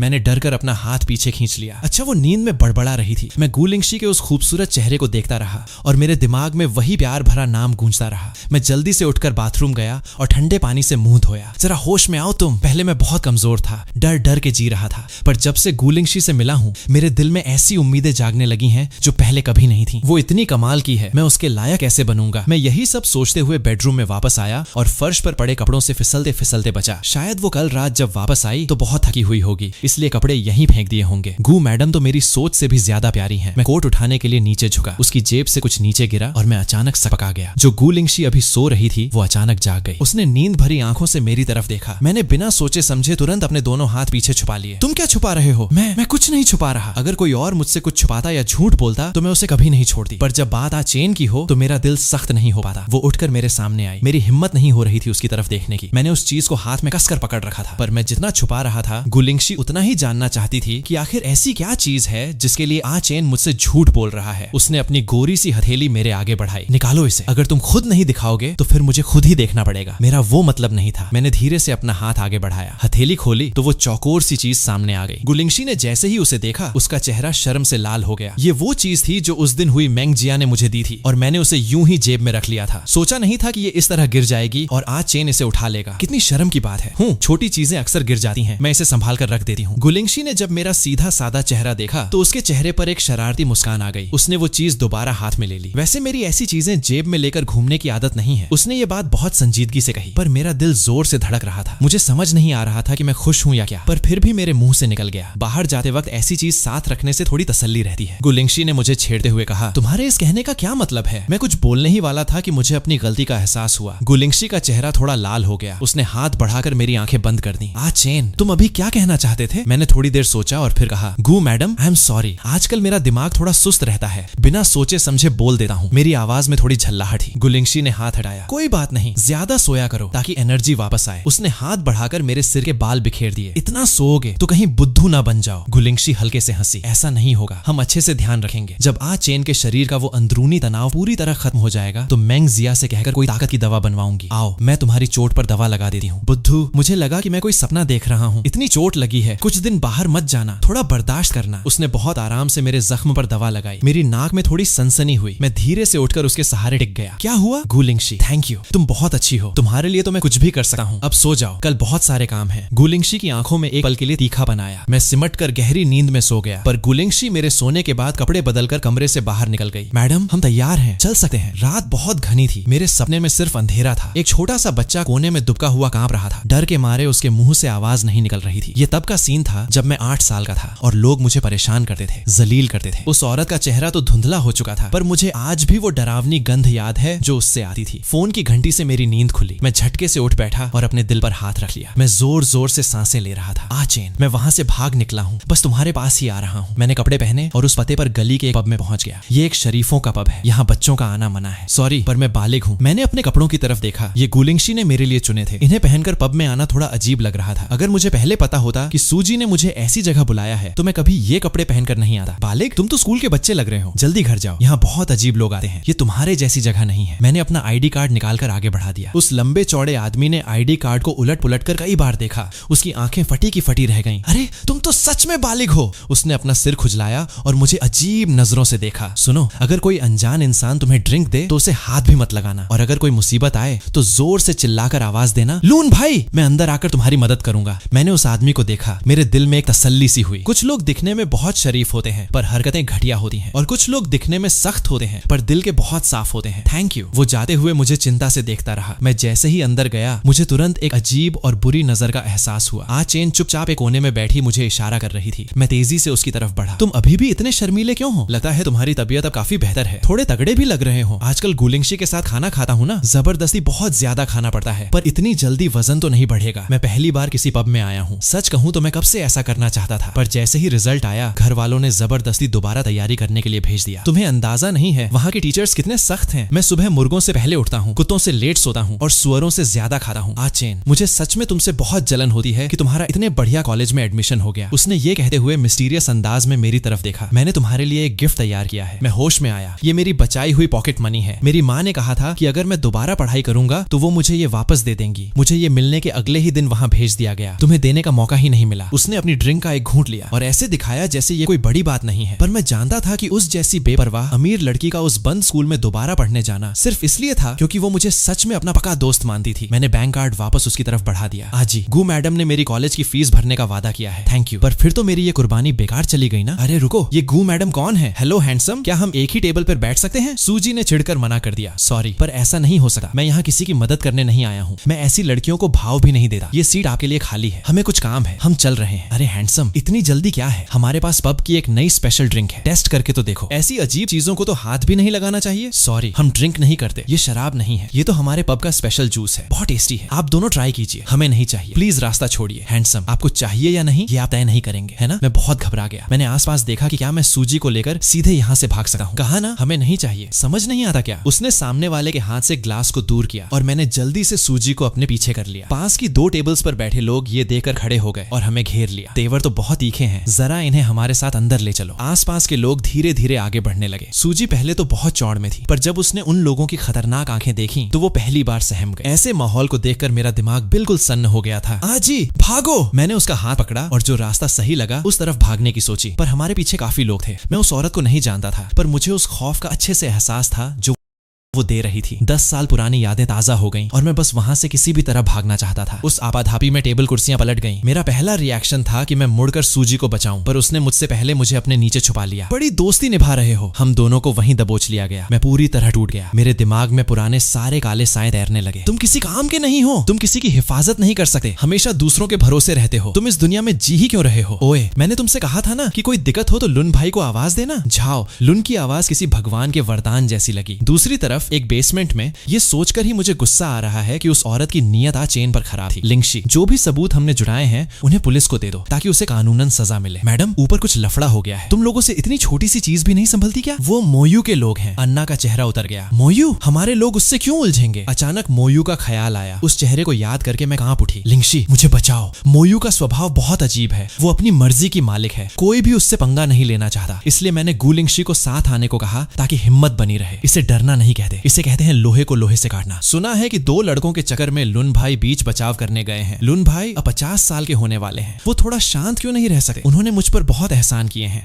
मैं उन्हें ऐसे नहीं छोड़ सकती। ये लिफ्ट आज इतनी स्लो क्यों चल रही है? मैं सूजी को सहारा देकर धीरे धीरे दरवाजे की तरफ ले गया। मेरी ही गलती थी। मुझे बचाने के चक्कर में सूजी का पैर मुड़ गया था। अचानक किसी ने मेरी कलाई पकड़ ली। मैंने डरते हुए मुंह घुमाया तो सामने गुलिंगशी खड़ी थी। उसकी आंखों में गुस्सा और फिक्र साफ दिख रही थी। मेरे साथ चलो। बारिश के पानी से मेरे कपड़े भीग चुके थे। गुलिंगशी थोड़ी परेशान थी। उसने गुस्से में कहा, जल्दी गाड़ी में बैठो। मैं पूरी तरह भीग चुका था और गाड़ी गंदी होने के डर से एक कोने में सिमट कर बैठ गया। गुलिंगशी ने चुपचाप गाड़ी का हीटर ऑन कर दिया। बिल्कुल बुद्धू हो। खिड़की से बाहर मैंने देखा कि झाओ लुन सूजी को लेकर गाड़ी में बैठ रहा था। शायद वो उसे हॉस्पिटल ले जा रहा होगा। मेरा भी मन था कि जाकर देखूं। तभी गुलिंगशी ने ड्राइवर को घर चलने का इशारा किया। घर पहुंचकर गुलिंगशी ने मेरे गंदे कपड़ों को देखा और पास आकर उन्हें उतारने में मदद की। उसने कपड़े एक तरफ फेंक दिए। कितने गंदे हो गए हैं। वो कपड़े उसने खुद मेरे लिए चुने थे। क्या वो मुझसे नफरत करने लगी है? मुझे हमेशा उसकी बात माननी होगी। मैं नहीं चाहता कि गु मैडम मुझे छोड़ दें। जाओ नहा लो। गुलिंगशी की ठंडी आवाज से कुछ समझ नहीं आ रहा था। मैं किसी कठपुतली की तरह बाथरूम में चला गया और तब तक रहा जब तक पानी ठंडा नहीं हो गया। अभी तक नहीं हुआ क्या? मैंने जल्दी से नौकरों के रखे हुए कपड़े पहने और दबे पांव बाथरूम से बाहर आया। तुम पब क्यों गए थे? बुद्धू, तुम्हें यह भी नहीं पता कि बाल सुखाने चाहिए। मैंने जल्दी से सफाई दी कि सूजी ने मुझे वो पता दिया था। मुझे जाने से पहले नहीं पता था कि वो पब है। मुझे सच में नहीं पता था। वो तो शहर के बीच का कोई एड्रेस था और सिर्फ मकान नंबर लिखा था। वहां पहुंचकर पता चला कि मामला कुछ और है और मैं सूजी को वहां अकेला छोड़कर नहीं आ सकता था। आ चेन तो सबको बहुत पसंद आता है। पहले मैंग जिया थी और अब ये सूजी। उसने मेरी तरफ हाथ बढ़ाया। इधर आओ। मैं धीरे धीरे आगे बढ़ा। उसने मुझे सीधे गले से लगा लिया। उस ठंडे शरीर को अचानक एक गर्म एहसास मिला। मैं बिल्कुल सुन्न हो गया और गु लिंगशी ने दराज से हेयर ड्रायर निकाल लिया। चुपचाप बैठो, हिलना मत। उसने बहुत प्यार से और थोड़े अनाड़ीपन से मेरे बाल सुखाए। मुझे बेचैन देकर वो हल्के से हंसी। तभी अचानक उसके दिमाग में कुछ धुंधली सी यादें आईं। एक धुंधला सा साया भाग रहा था और उसके सिर में अचानक बहुत तेज दर्द हुआ। गु मैडम, आपको क्या हुआ? चुप रहो। गु लिंगशी ने अपना सिर मेरे कंधे पर टिका दिया। मेरे शरीर की उस जानी पहचानी खुशबू से उसका दर्द धीरे धीरे कम होने लगा। जो इंसान हमेशा इतना शांत रहता है वो इस वक्त कितना बड़बड़ा रहा है। पर आ चेन सच में मेरी हर परेशानी की दवा है। सो जाओ। मैं पहले तो थोड़ा घबराया हुआ था पर फिर अचानक मुझे बहुत तेज नींद आने लगी और मैं गहरी नींद में सो गया। आ चेन, तुमने अपनी जिंदगी में क्या क्या झेला है? चलो छोड़ो। अब मैं आ चेन के अतीत के बारे में कोई छानबीन नहीं करवाऊंगी। मैं इसके आगे हार मानती हूँ। कल जू परिवार की सगाई है। मैंने पूरा ड्रामा तैयार कर लिया है। बस तमाशा शुरू होने की देर है। ये सब करते करते आधी रात हो चुकी थी। गु लिंगशी ने ईमेल भेजने के बाद मुड़कर देखा तो मेरा चेहरा लाल था और मैं तेजी से सांसें ले रहा था। गु लिंगशी को कुछ गड़बड़ लगी। उसने हाथ बढ़ाकर मेरा माथा छुआ। इसे तो बुखार है। मैंग जिया को खबर मिलते ही वो भागती हुई आई। ये क्या हुआ? मैंने कहा था ना कि जब तक अंदरूनी तनाव पूरी तरह खत्म न हो जाए ध्यान रखना होगा। गु लिंगशी ने मेरा हाथ कसकर पकड़ रखा था। उसकी आंखों में खुद के लिए गुस्सा और मेरे लिए दर्द साफ दिख रहा था। कुछ ऐसी बात हो गई थी। मैंग जिया ने उसे देखकर एक ठंडी सांस ली और अपने टूल्स निकालकर मेरा चेकअप करने लगी। पर जब खून निकालने की बारी आई तो गु लिंगशी की नजरें उस शीशी में भरे खून पर टिक गईं। मैंग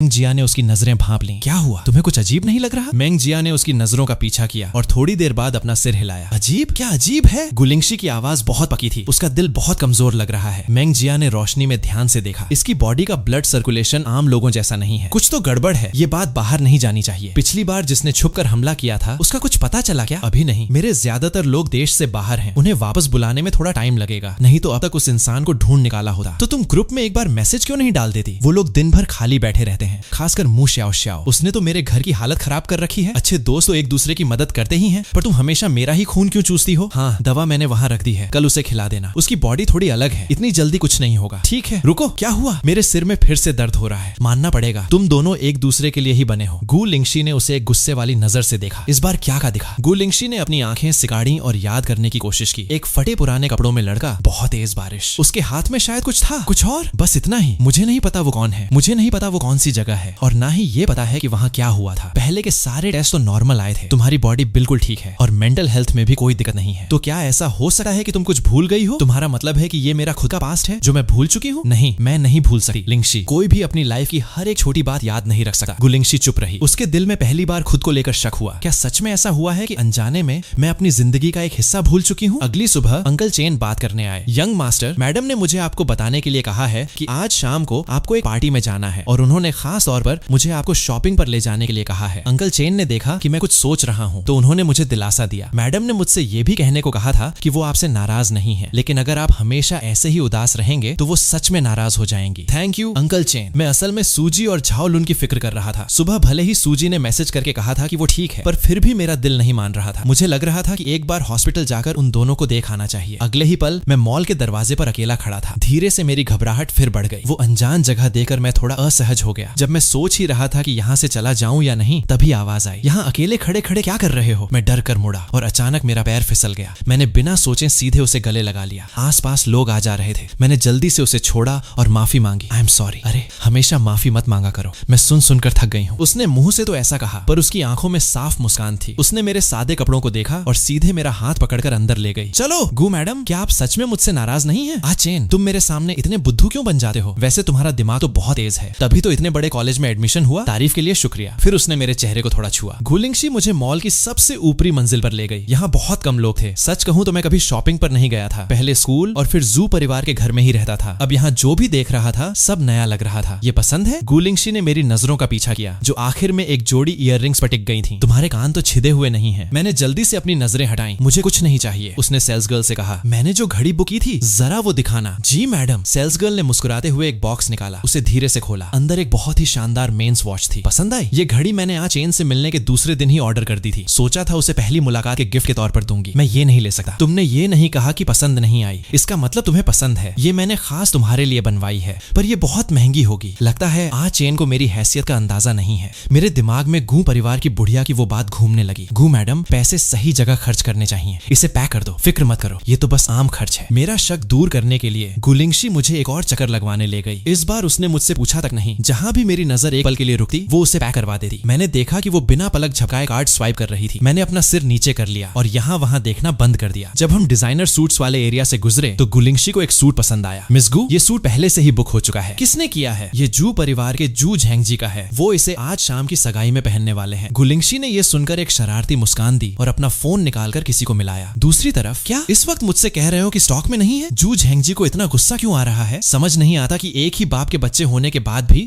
चेन इतना साफ सुथरा और सीधा है और जू झेंगजी इतना बदतमीज क्यों है? गुस्सा मत हो, आज हमारी सगाई है। सगाई का सूट ही नहीं होगा तो मैं पहनूंगा क्या? वो डिजाइनर सूट मैंने कितनी मुश्किल से पसंद किया था और तब जाकर इतने पैसे एडवांस दिए थे। सोचा था आज सब देखते रह जाएंगे, पर सगाई शुरू होने में सिर्फ 2 घंटे बचे हैं और अब कह रहे हैं कि स्टॉक में नहीं है। अजीब बात है, इतने बड़े ब्रांड से ऐसी गलती नहीं होनी चाहिए। चलो छोड़ो, वैसे भी बेइज्जती तो तुम्हारी ही होगी ना। उस वक्त कुछ और सूट्स भी तो ट्राई किए थे ना। मैं किसी से कहकर वो मंगवा दे रही हूँ। वैसे आजकल जू चेन कहाँ है? वो दिख नहीं रहा। क्या बात है? कुछ नहीं, उसे 2 दिन पहले किसी और जगह रहने के लिए भेज दिया गया है। क्यों? तुम्हें उसकी इतनी फिक्र क्यों है? तुम्हारी मुझसे सगाई होने वाली है। कहीं तुम्हारे दिल में अब भी कोई और लड़का तो नहीं है? ऐसा कैसे हो सकता है? मेरे दिल में तो सिर्फ तुम हो। आखिर जू झेंगजी से शादी करके ही जू परिवार की जायदाद पर कब्जा किया जा सकता है। एक बार मेरी जू परिवार में शादी हो जाए तो आगे धीरे धीरे प्लान बनाने के बहुत मौके मिलेंगे। रात होते ही जू परिवार की सगाई का फंक्शन शुरू हो गया। जू झेंगजी बचपन से ही फिल्म इंडस्ट्री में काम कर रहा था, इसलिए उसकी सगाई पर पूरे इंटरनेट की नजर थी। मीडिया की भारी भीड़ जमा थी। मुझे लगा था कि गुलिंगशी ने जू झेंगजी का जो सूट छीना था वो मुझे पहनाने के लिए था, पर आज खरीदे गए कपड़ों में से कुछ भी काम नहीं आया। गुलिंगशी ने ड्रेसिंग रूम में मेरे लिए एक दूसरा सूट चुना। इतने महंगे कपड़े पहनकर मुझे लग रहा था कि मैं इनके लायक नहीं हूँ। चेन, सीधे खड़े रहो। मेरा आदमी ऐसे डर डर के नहीं रह सकता। हमारे आते ही सबकी नजरें हम पर टिक गईं। ये कौन है? लोग तो पास में वो गू परिवार की तथाकथित 7वीं बेटी है ना। लड़का है वो। कोई जानता है इसे? क्या कोई एक्टर है? नहीं पता। शायद गुलिंगशी इसे विदेश से अपने साथ लाई है। जीजा जी, जरा इन बातों को सुनो। लोग तरह तरह की बातें कर रहे थे। लाइव स्ट्रीम देखने वाले लोगों का ध्यान भी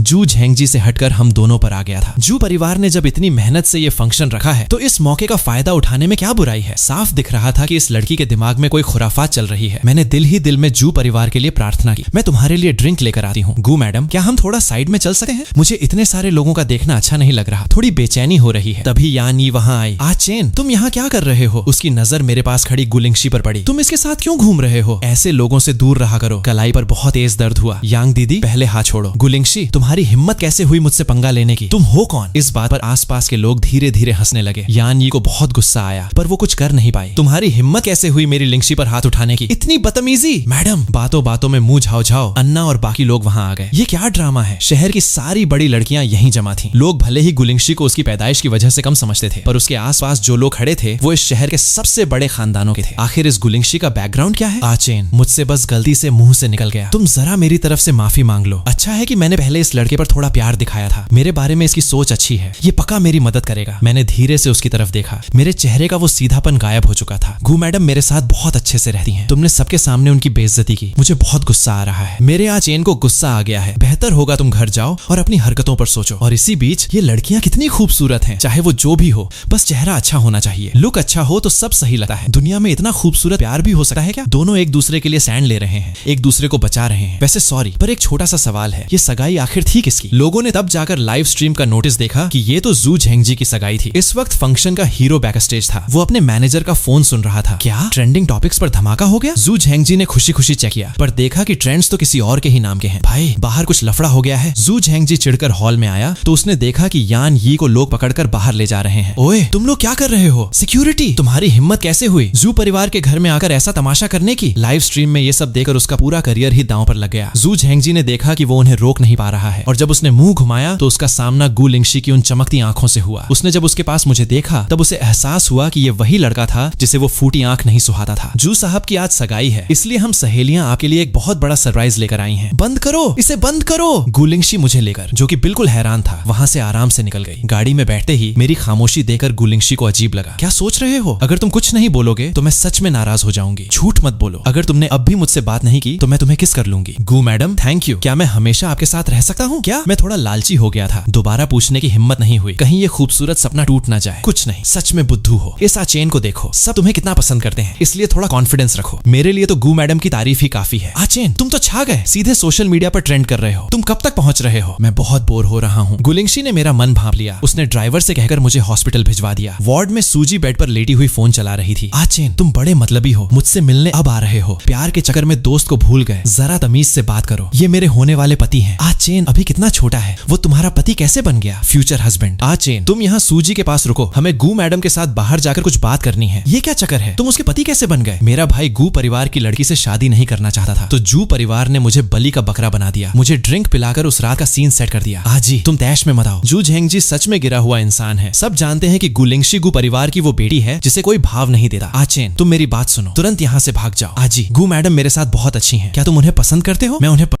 पसंद करता हूँ। मैं हमेशा उनके साथ रहना चाहता हूँ। जब सूजी के पेरेंट्स और गू लिंगशी वार्ड में वापस आए तो उन्होंने देखा कि हम दोनों मजे से बातें कर रहे हैं। गू लिंगशी ने मुझे इशारा किया, टाइम हो गया है, अब चले। दोनों जाने ही वाले थे कि सूजी की माँ ने अचानक कुछ कहा। मिस गू। गू लिंगशी रुकी और उनकी बात सुनने लगी। आचेन और सूजी बचपन के दोस्त हैं। हमने उसे अपनी आंखों के सामने बढ़ते देखा है। उसने पहले बहुत दुख झेले हैं, इसलिए हम उम्मीद करते हैं कि आप उसका ख्याल रखेंगी। मैं रखूंगी। बेहतर होगा कि आप जो कह रही हैं वो करें, अगर आपने उसके साथ कुछ भी गलत किया। सूजी, तुम अपना मुंह बंद रखोगी। मैडम, ऑफिस आ गया है। गू लिंगशी गाड़ी से उतरी पर काफी देर तक मैं बाहर नहीं आया। उसने गाड़ी के अंदर देखा। मैंने खुद की तरफ इशारा किया। क्या मुझे भी नीचे आना है? जल्दी करो, मीटिंग के लिए देर हो रही है। मैं उसके पीछे बिल्डिंग के अंदर चला गया। इस वक्त कंपनी के ग्रुप चैट में मैसेज आ रहे थे। दोस्तों ध्यान दो, मैडम ऑफिस आई हैं और साथ में अपने मंगेतर को भी लाई हैं। बाप रे, पहले लगा था कि ये सब बस पब्लिसिटी स्टंट है, पर अब तो साफ दिख रहा है। लुक तो दोनों का ही जबरदस्त है। ये जोड़ी सच में परफेक्ट है। कॉन्फ्रेंस रूम का दरवाजा खुला। मैडम, आखिर आप आ ही गई। झू जुनई ने गू लिंगशी के साथ मुझे देखा तो वो कुछ देर देखता ही रह गया। गू लिंगशी ने उसकी तरफ एक नजर भी नहीं डाली। झू मैनेजर, शुरू करो। मैडम, हम जो बातें कर रहे हैं वो बिजनेस सीक्रेट्स हैं। आपका किसी बाहर के इंसान को साथ लाना ठीक नहीं है। मेरे पति मुझसे दूर नहीं रह पाते। झू मैनेजर को बुरा लगा हो तो माफी चाहती हूँ। मैडम, ये सही नहीं है। तो फिर बात ही क्यों करनी? बात पूरी हो चुकी है। मैडम, आपका क्या ख्याल है? इस इंसान को बाहर का रास्ता दिखाओ और उन्हें बोल देना कि अगर आगे काम करना है तो बंदा बदल कर आए। गू मैडम, मैं जल्द ही कॉलेज जाने वाला हूँ। बड़ी मुश्किल से आज चेन में थोड़ा कॉन्फिडेंस आया है। कॉलेज का वो नया माहौल, पता नहीं वो वहाँ ढल पाएगा या नहीं। मेरी सोच थोड़ी अलग थी। मैं मैं कॉलेज चला जाऊंगा तो क्या गू मैडम के पास कोई और आ जाएगा? गू मैडम, अगर कॉलेज की फीस टाइम पे नहीं भरी गई तो मैं सच में नहीं जा पाऊंगा। बुद्धू, जब तक तुम मुझे अपना कार्ड नंबर नहीं दोगे मैं फीस कैसे भरूंगी? मुझे याद आया कि उस वक्त जू परिवार के लोगों ने मुझे कॉलेज जाने से रोकने के लिए मेरा एडमिशन लेटर छुपा दिया था और फीस वाला कार्ड भी उसी के अंदर था। गू मैडम, मेरा सामान जू परिवार के लोगों ने अपने पास रख लिया है। अच्छा, थोड़ी देर में मैं तुम्हारे साथ जू परिवार के घर चलूंगी और वो लेटर वापस ले आऊंगी। तुम यहाँ रुको, मैं जरा अपना काम खत्म कर लूं। यिंगमू, तुम्हें अंदाजा भी है बाहर लोग तुम्हारे बारे में क्या क्या कह रहे हैं? तुमने हमारे जू परिवार की नाक कटवा दी। झेंगजी तुम्हारा बेटा है। इस वक्त ये सोचने के बजाय कि प्रॉब्लम कैसे सॉल्व करनी है, उसे डांटने से क्या होगा? सर, यंग मास्टर चेन वापस आए हैं। जू किंगमिंग ने गुस्से में कहा। उसकी हिम्मत कैसे हुई वापस आने की? आज मैं उसे मजा चखाता हूँ। सर, उनके साथ एक मैडम भी आई हैं। सिर्फ 2 ही लोग तो हैं, तुम इतना घबरा क्यों रहे हो? मैं घबराना नहीं चाहता, पर वो अपने साथ बहुत सारे गार्ड्स लाए हैं। गुलिंगशी मुझे लेकर घर के अंदर आई। आज चेन के कमरे का सारा सामान पैक करो और सब यहाँ से ले चलो। और मेरी माँ का वो लॉकेट कहाँ है? वो कोई खास कीमती चीज नहीं थी। 2 दिन पहले मेरी माँ ने उसे नीलाम कर दिया। जब मेरी माँ का देहांत हुआ तब मैं बहुत छोटा था, मुझे कुछ याद नहीं है। तो माँ ने सच में मेरे लिए कुछ छोड़ा था? इसका मतलब माँ इस दुनिया से पूरी तरह गायब नहीं हुई थी। तुम्हारी माँ ने कोई लॉकेट नहीं छोड़ा था, वो तो तुम्हारी यांग आंटी का था। हाँ, वो मेरा ही था। दोनों की घबराहट साफ दिख रही थी। इसका मतलब वो आदमी झूठ बोल रहा था। तुम क्या करना चाहते हो? मैं झूठ नहीं बोल रहा। मम्मी पापा बचाओ मुझे। आचेन, तुम जरा अपने भाई की तरफ से बात तो करो। वो जानती थी कि मैं दिल का साफ हूँ। चाहे जो हो जाए मैं उन्हें अपना परिवार ही समझूंगा और इस घर से ना निकाला जाऊं इसके लिए कुछ भी करूंगा। कुछ भी? मेरी माँ का सिर्फ एक ही बेटा था, मेरा कोई भाई नहीं है और उस रात से मेरा कोई बाप भी नहीं है। मिस गू, प्लीज मेरे बेटे को छोड़ दीजिए। मैं सब सच सच बताने को तैयार हूँ। वो लॉकेट चू कियान ने ही छोड़ा था। इसके अलावा और भी बहुत सी अजीब चीजें पुराने घर में रखी हैं। हाँ, एक बॉक्स भी है जिस पर बहुत सारे रत्न लगे हैं। चू कियान ने कहा था कि ये चू चेन के लिए है और इसे कभी ना खोलने की हिदायत दी थी। तो वो सब मेरी सगी माँ ने मेरे लिए छोड़ा था। इसका मतलब मेरी माँ मुझे बहुत प्यार करती थी। अगर वो जिंदा होती तो मुझे भी जू झेंगजी की तरह बहुत लाड प्यार मिलता। पका। पर माँ की उन चीजों को इन लोगों ने छुप कर बेच दिया। आज चेन, गुलिंगशी की आवाज आई। गू मैडम, आज चेन, चलो घर चलें। पहले घर चलें। गू मैडम, मैं आपको थोड़ी और परेशानी दे रहा हूँ। प्लीज मेरी माँ की वो चीजें ढूंढ दीजिए। आपसे रिक्वेस्ट है। ठीक है, जो चीज आज चेन के लिए इतनी जरूरी है, चाहे वो दुनिया के किसी भी कोने में हो, मैं उसे ढूंढ कर लाऊंगी। घर पहुंचकर, मिस बाई, ये इन्विटेशन कार्ड है। गुलिंगशी ने अंकल चेन के हाथ में वो मुड़ा तुड़ा कार्ड देखा। कल जब उसने सोचा कि इस चैरिटी पार्टी में कुछ ऐसे लोग आने वाले हैं जिनसे वो नहीं मिलना चाहती, तो उसने उसे मरोड़कर डस्टबिन में फेंक दिया था। सोचा नहीं था कि आज फिर वो सामने आ जाएगा। अंकल चेन को भी इसे कचरे से निकालने में काफी मेहनत करनी पड़ी होगी। उसने बिना किसी भाव के कार्ड ले लिया और सिर हिलाया। तभी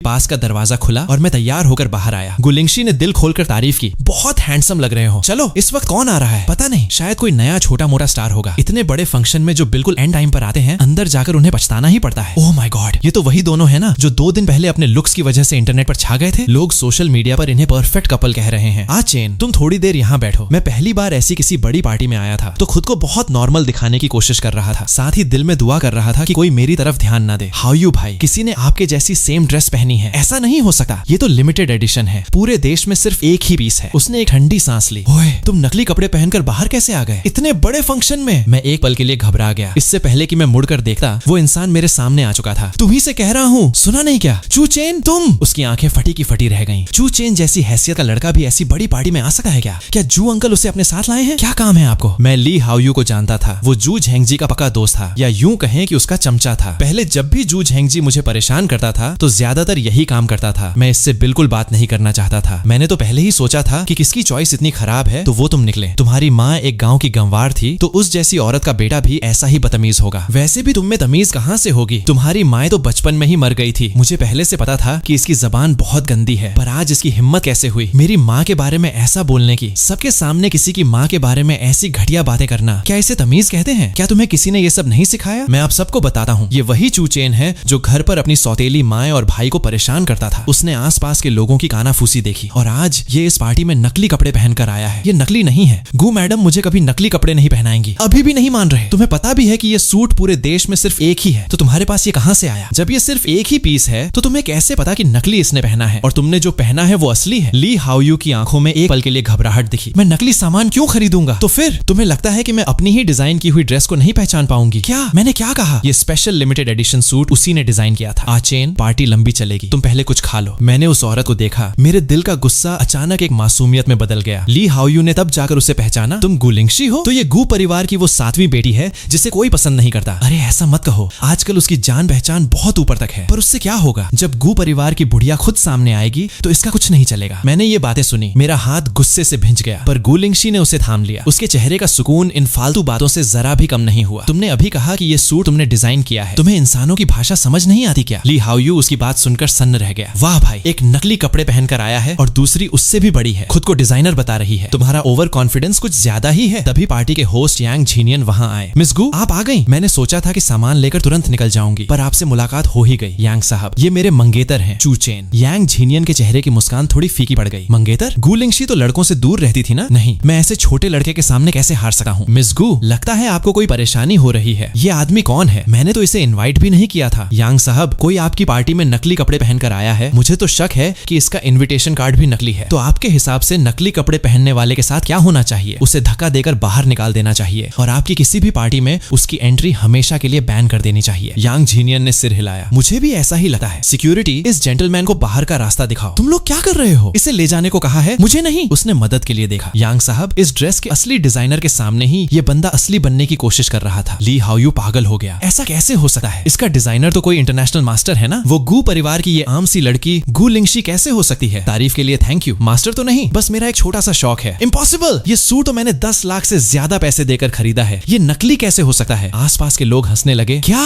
सिर्फ 10 लाख में ये सूट खरीदना चाहता था? मैं तो सच में इसकी बातों में आ गया था। सोचा नहीं था कि खुद चोर होकर दूसरों पर उंगली उठा रहा था। और नकली तो नकली ही होता है। देखो असली सूट पहनने वाले पर कितना जच रहा है। मैंने यांग झीनियन को देखा, मुझे थोड़ा अजीब लगा। गु मैडम और ये आदमी काफी क्लोज लग रहे थे। सच में गु मैडम के आसपास हमेशा कमाल के मर्द रहते हैं। क्या सोच रहे हो? भीड़ हटने के बाद मैं गु लिंगशी के पास बैठा। गु मैडम तो सच में बहुत कमाल की हैं। क्या आचेन मुझसे नाराज है कि मैंने उसे पहले नहीं बताया, या फिर वो जेलस हो रहा है? ये सोचकर गु लिंगशी का मूड अच्छा हो गया। आचेन, तुम्हारे सारे सूट्स मैंने खुद डिजाइन किए हैं, पसंद आए? सारे के सारे। यांग झीनियन इस पार्टी के बहाने गु लिंगशी के साथ थोड़ा नजदीकी बढ़ाना चाहता था, पर पलक झपकते ही वो गायब हो गई। जब उसने उसे ढूंढा तो सामने ऐसा नजारा था, जो लड़की हमेशा बर्फ जैसी ठंडी रहती थी, वो आज किसी के सामने मुस्कुरा रही थी। उसकी आंखों में सिर्फ प्यार था। यांग झीनियन का दिल बैठ गया और वो जल भुन गया। उसने अपने असिस्टेंट के कान में कुछ कहा। ऑक्शन शुरू हो गया। अब जो लॉकेट आपके सामने है वो जू परिवार के यंग मास्टर जू झेंगजी ने दिया है। इसकी क्वालिटी बहुत अच्छी है, कारीगरी भी शानदार है। ये हमेशा उनके पास ही रहता था। शुरुआती कीमत 50 लाख।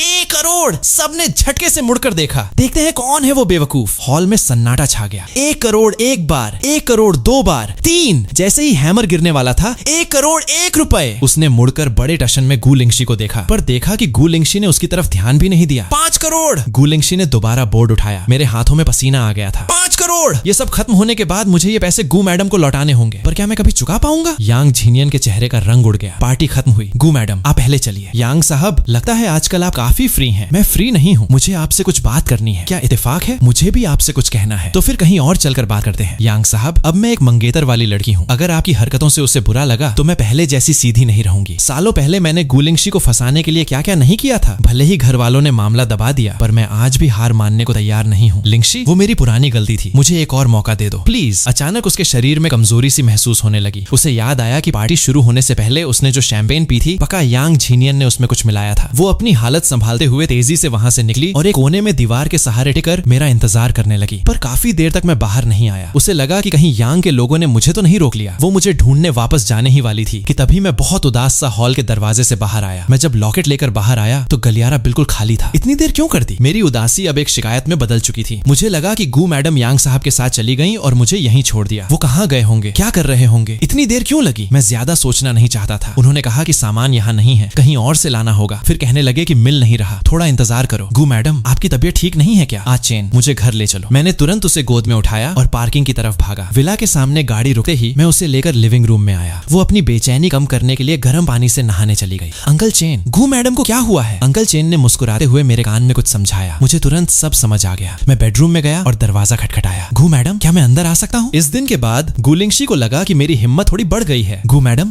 मैं हॉस्पिटल जाकर सूजी को देखना चाहता हूँ, क्या मैं जा सकता हूँ? ठीक है, मैं अंकल चेन से कहती हूँ, वो तुम्हें छोड़ देंगे, मुझे थोड़ा काम है। बदमाश लड़का बस बाहर भागने के बहाने ढूंढता है, जल्दी घर आना। हॉस्पिटल में मैं अभी सूजी के वार्ड तक पहुंचा भी नहीं था कि अंदर से हंसने खेलने की आवाजें आने लगी। शोडाउन। चेन, तुम आखिर आ ही गए। लुन भाई नमस्ते। नमस्ते लुन भाई, थैंक यू, उस दिन हमारी मदद करने के लिए शुक्रिया। कोई बात नहीं, आओ साथ में 3 पत्ती खेलते हैं। मैं बस पहली बार गेम के रूल्स समझ रहा था और उसके बाद के सारे राउंड्स मैं ही जीता। ये तो बहुत आसान है, आप लोगों के हाथ के कार्ड्स तो बस कैलकुलेट करके पता चल जाते हैं। ये तो कोडिंग से भी आसान है, मानना पड़ेगा। यूनिवर्सिटी के इलेक्ट्रॉनिक्स डिपार्टमेंट के नए स्टूडेंट का दिमाग सच में कंप्यूटर जैसा है, गेम में जैसे कोई हैक लगा रखा हो। चेन का दिमाग तो गॉड गिफ्टेड है। उन दोनों के साथ थोड़ी देर बातें की, पर दिल में दबी वो 2 परेशानियां फिर से सामने आ गईं। मेरा कॉलेज का एडमिशन लेटर और फीस वाला बैंक कार्ड अब तक वापस नहीं मिला था, और वो लकड़ी का बॉक्स भी गायब था। वही तो मेरी स्वर्गीय माँ की आखिरी निशानी थी। सूजी और झाओ लुन से बाय करके मैं बाहर खड़ी अंकल चेन की गाड़ी में बैठा और चुपचाप विला वापस आ गया। गुलिंगशी आराम से सोफे पर बैठकर मेरा इंतजार कर रही थी। चेन आ गया, यहाँ आकर बैठो। गु मैडम, मेरा एडमिशन लेटर और फीस वाला कार्ड पिछली बार वापस नहीं मिल पाया था, और मैं अपनी माँ की वो आखिरी निशानी भी वापस पाना चाहता हूँ। बुद्धू, मुझे पता है, आगे से जो भी बात हो मुझे सीधे बताया करो, अकेले सब कुछ मत सहा करो। एडमिशन लेटर के लिए मैंने किन शुआंग को जू परिवार के घर भेजा है, कल सुबह तक वो तुम्हारे हाथ में होगा। रही बात तुम्हारी माँ की निशानी की, तो मेरे लोगों ने उस कलेक्टर से बात कर ली है,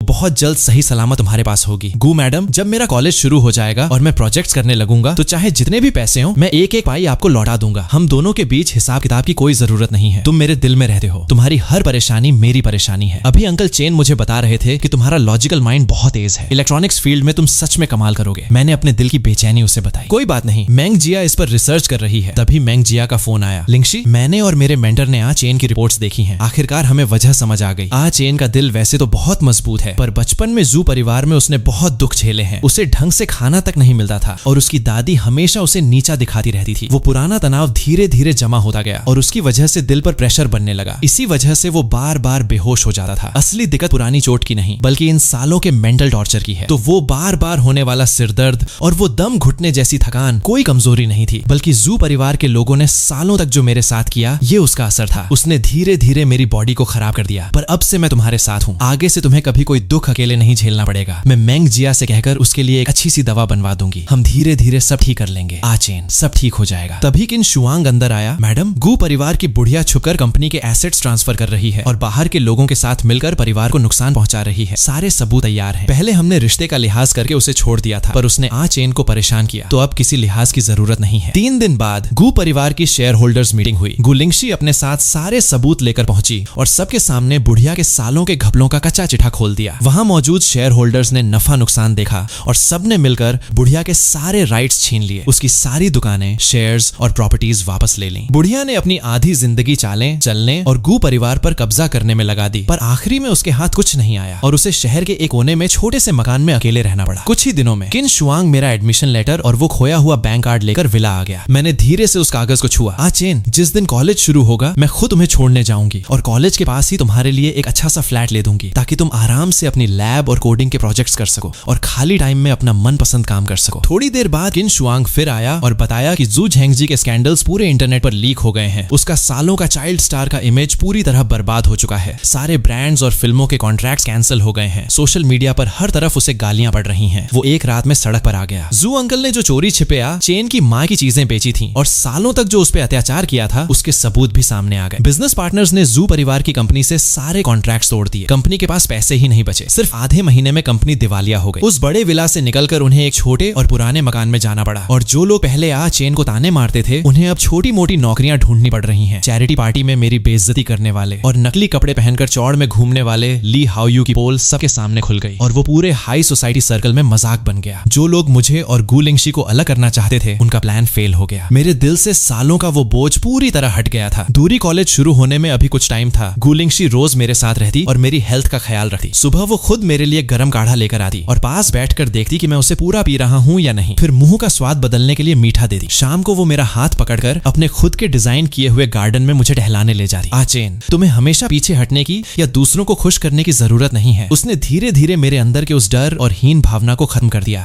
और मुझे खुद पर भरोसा करना सिखाया। दिन में मैं स्टडी रूम में बैठकर कोडिंग करता और गुलिंगशी सामने बैठकर अपने ड्रेसेस के डिजाइन बनाती। कभी कभी जब हमारी आंखें मिलती तो बिना कुछ कहे ही दिल में एक अजीब सा सुकून आ जाता। 1 महीने बाद वो कलेक्टर माए का वो रत्नों वाला बॉक्स लेकर विला आ गया। जैसे ही उसे खोला, अंदर माए के जवानी के दिनों की एक ब्लैक एंड व्हाइट फोटो थी। उस वक्त तुम्हारे साथ न रह पाना मेरी सबसे बड़ी भूल थी। मेरी दुआ है कि मेरा चेन हमेशा खुश रहे। मेरी आंखों में आंसू आ गए और मैंने उस खत को चूमा। आंटी की इस इच्छा को मैं पूरा करूंगी। अब से आगे की जिंदगी में मैं हमेशा तुम्हारे साथ रहूंगी। कुछ महीनों की लगातार दवाइयों से मेरी बॉडी का वो सालों का तनाव पूरी तरह खत्म हो गया। मेरी एनर्जी रोज बेहतर होती जा रही थी। कॉलेज के पहले दिन मुझे पता था कि मेरे पास कोई ऐसा है जो मुझसे बिना शर्त प्यार करता है और मैं इस दुनिया की हर खुशी के लायक हूँ। क्लास में मैं हर एक चीज को अच्छे से समझता। क्लास के बाद लैब में कोडिंग सीखता। अपनी तेज लॉजिकल थिंकिंग की वजह से मेरा सिलेक्शन कॉलेज के एक बड़े रिसर्च प्रोजेक्ट में हो गया। फ्री टाइम में मैं घर आकर गु लिंगशी के ऑफिस के कामों में मदद करता। कभी कभी अपनी नॉलेज से उसकी कंपनी के सॉफ्टवेयर या स्मार्ट सिस्टम्स की प्रॉब्लम्स चुटकियों में सॉल्व कर देता और धीरे धीरे उसका सबसे भरोसेमंद पार्टनर बन गया। देखते ही देखते 6 महीने गुजर गए। मेरे बनाए एक ऐप को नेशनल लेवल के कॉलेज कॉम्पिटिशन में गोल्ड मेडल मिला। आज चेन, तुमसे मिलना मेरी जिंदगी की सबसे अच्छी बात है। पिछले 10-12 सालों के वो सारे दुख, दर्द और तकलीफें इस एक पल में हमेशा के लिए खत्म हो गए। पहले मैं बिल्कुल अकेला था। लोग जब चाहते मुझे दबा देते थे। मैं हमेशा खुद को कम समझता था और सोचता था कि मेरी जिंदगी बस ऐसे ही गुजरेगी। पर जब से गु लिंगशी मिली, उसने मुझे मेरा हक दिलाया, मेरी माँ की आखिरी निशानियां ढूंढ कर दी, मुझे खुद से प्यार करना सिखाया और एक बेहतर फ्यूचर की तरफ ले गई। गु परिवार में अब पूरी तरह शांति थी। बुढ़िया शहर के बाहर अकेले अपने दिन काट रही थी। अब वो कुछ नहीं कर सकती थी। जू परिवार पूरी तरह बर्बाद हो चुका था। उनकी इतनी हैसियत भी नहीं थी कि वो हमारे आसपास भी आ सके। हमारे सच्चे दोस्त हमेशा हमारे साथ है और जिन लोगों ने बुरा किया था उन्हें उनके कर्मों का फल मिल गया था। कॉलेज खत्म होने के बाद न्यू ईयर ईव पर गार्डन में तारों की छांव थी। गु लिंगशी, चलो शादी कर लेते हैं। उसने बिना एक पल सोचे तुरंत हाँ कह दिया। फूलों से सजे शादी के मंडप में मैंने अपनी जेब में माँ के उस लॉकेट को हाथ में पकड़ा और रेड कारपेट के एंड पर खड़ा हो गया। चेन, पहले तुमने बहुत दुख झेले हैं पर अब से मैं हमेशा तुम्हारे साथ हूँ। मैंने उसका हाथ कसकर पकड़ लिया। पहले मैंने कभी खुशियों के बारे में सोचा भी नहीं था, पर तुम मेरी जिंदगी में उजाला बनकर आई। मैं तुम्हारा हाथ कभी नहीं छोड़ूंगा। अब हमारी एक नई लाइफ शुरू होने वाली है। हम हमेशा ऐसे ही खुश रहेंगे और हमारे आने वाले सारे साल बहुत खूबसूरत होंगे। पुराने सारे दुख और तकलीफें हमेशा के लिए खत्म हो गईं और अब सिर्फ हम दोनों की ये खूबसूरत और खुशहाल जिंदगी बची थी। शादी के बाद मैं आगे की पढ़ाई के साथ साथ अपना एक स्टार्टअप भी चला रहा हूँ। गु लिंगशी मेरे हर सपने में मेरा साथ देती है। हम दोनों एक दूसरे के सहारे आगे बढ़ रहे हैं। फ्री टाइम में हम दोनों गार्डन में पौधों की देखभाल करते हैं, चेयर्स पर बैठकर मस्ती करते हैं और अपनी आने वाली पूरी जिंदगी के प्लान्स बनाते हैं। जो लड़का कभी अंधेरे में अकेला था, जिसे कोई नहीं पूछता था, आज उसे उसकी प्यारी सी बीवी अपनी हथेलियों पर संभाल कर रखती है। पुराने सारे गिले शिकवे, जो भी शिकायतें थीं, सब हमेशा के लिए खत्म हो गईं। बुरे लोगों के साथ बुरा हुआ और अच्छे लोग हमेशा के लिए साथ आ गए। हम दोनों हमेशा एक दूसरे का साथ निभाएंगे। रोज की जिंदगी में सुकून रहेगा। आगे का रास्ता हमेशा खूबसूरत रहेगा और हमारी जिंदगी खुशियों से भरी रहेगी।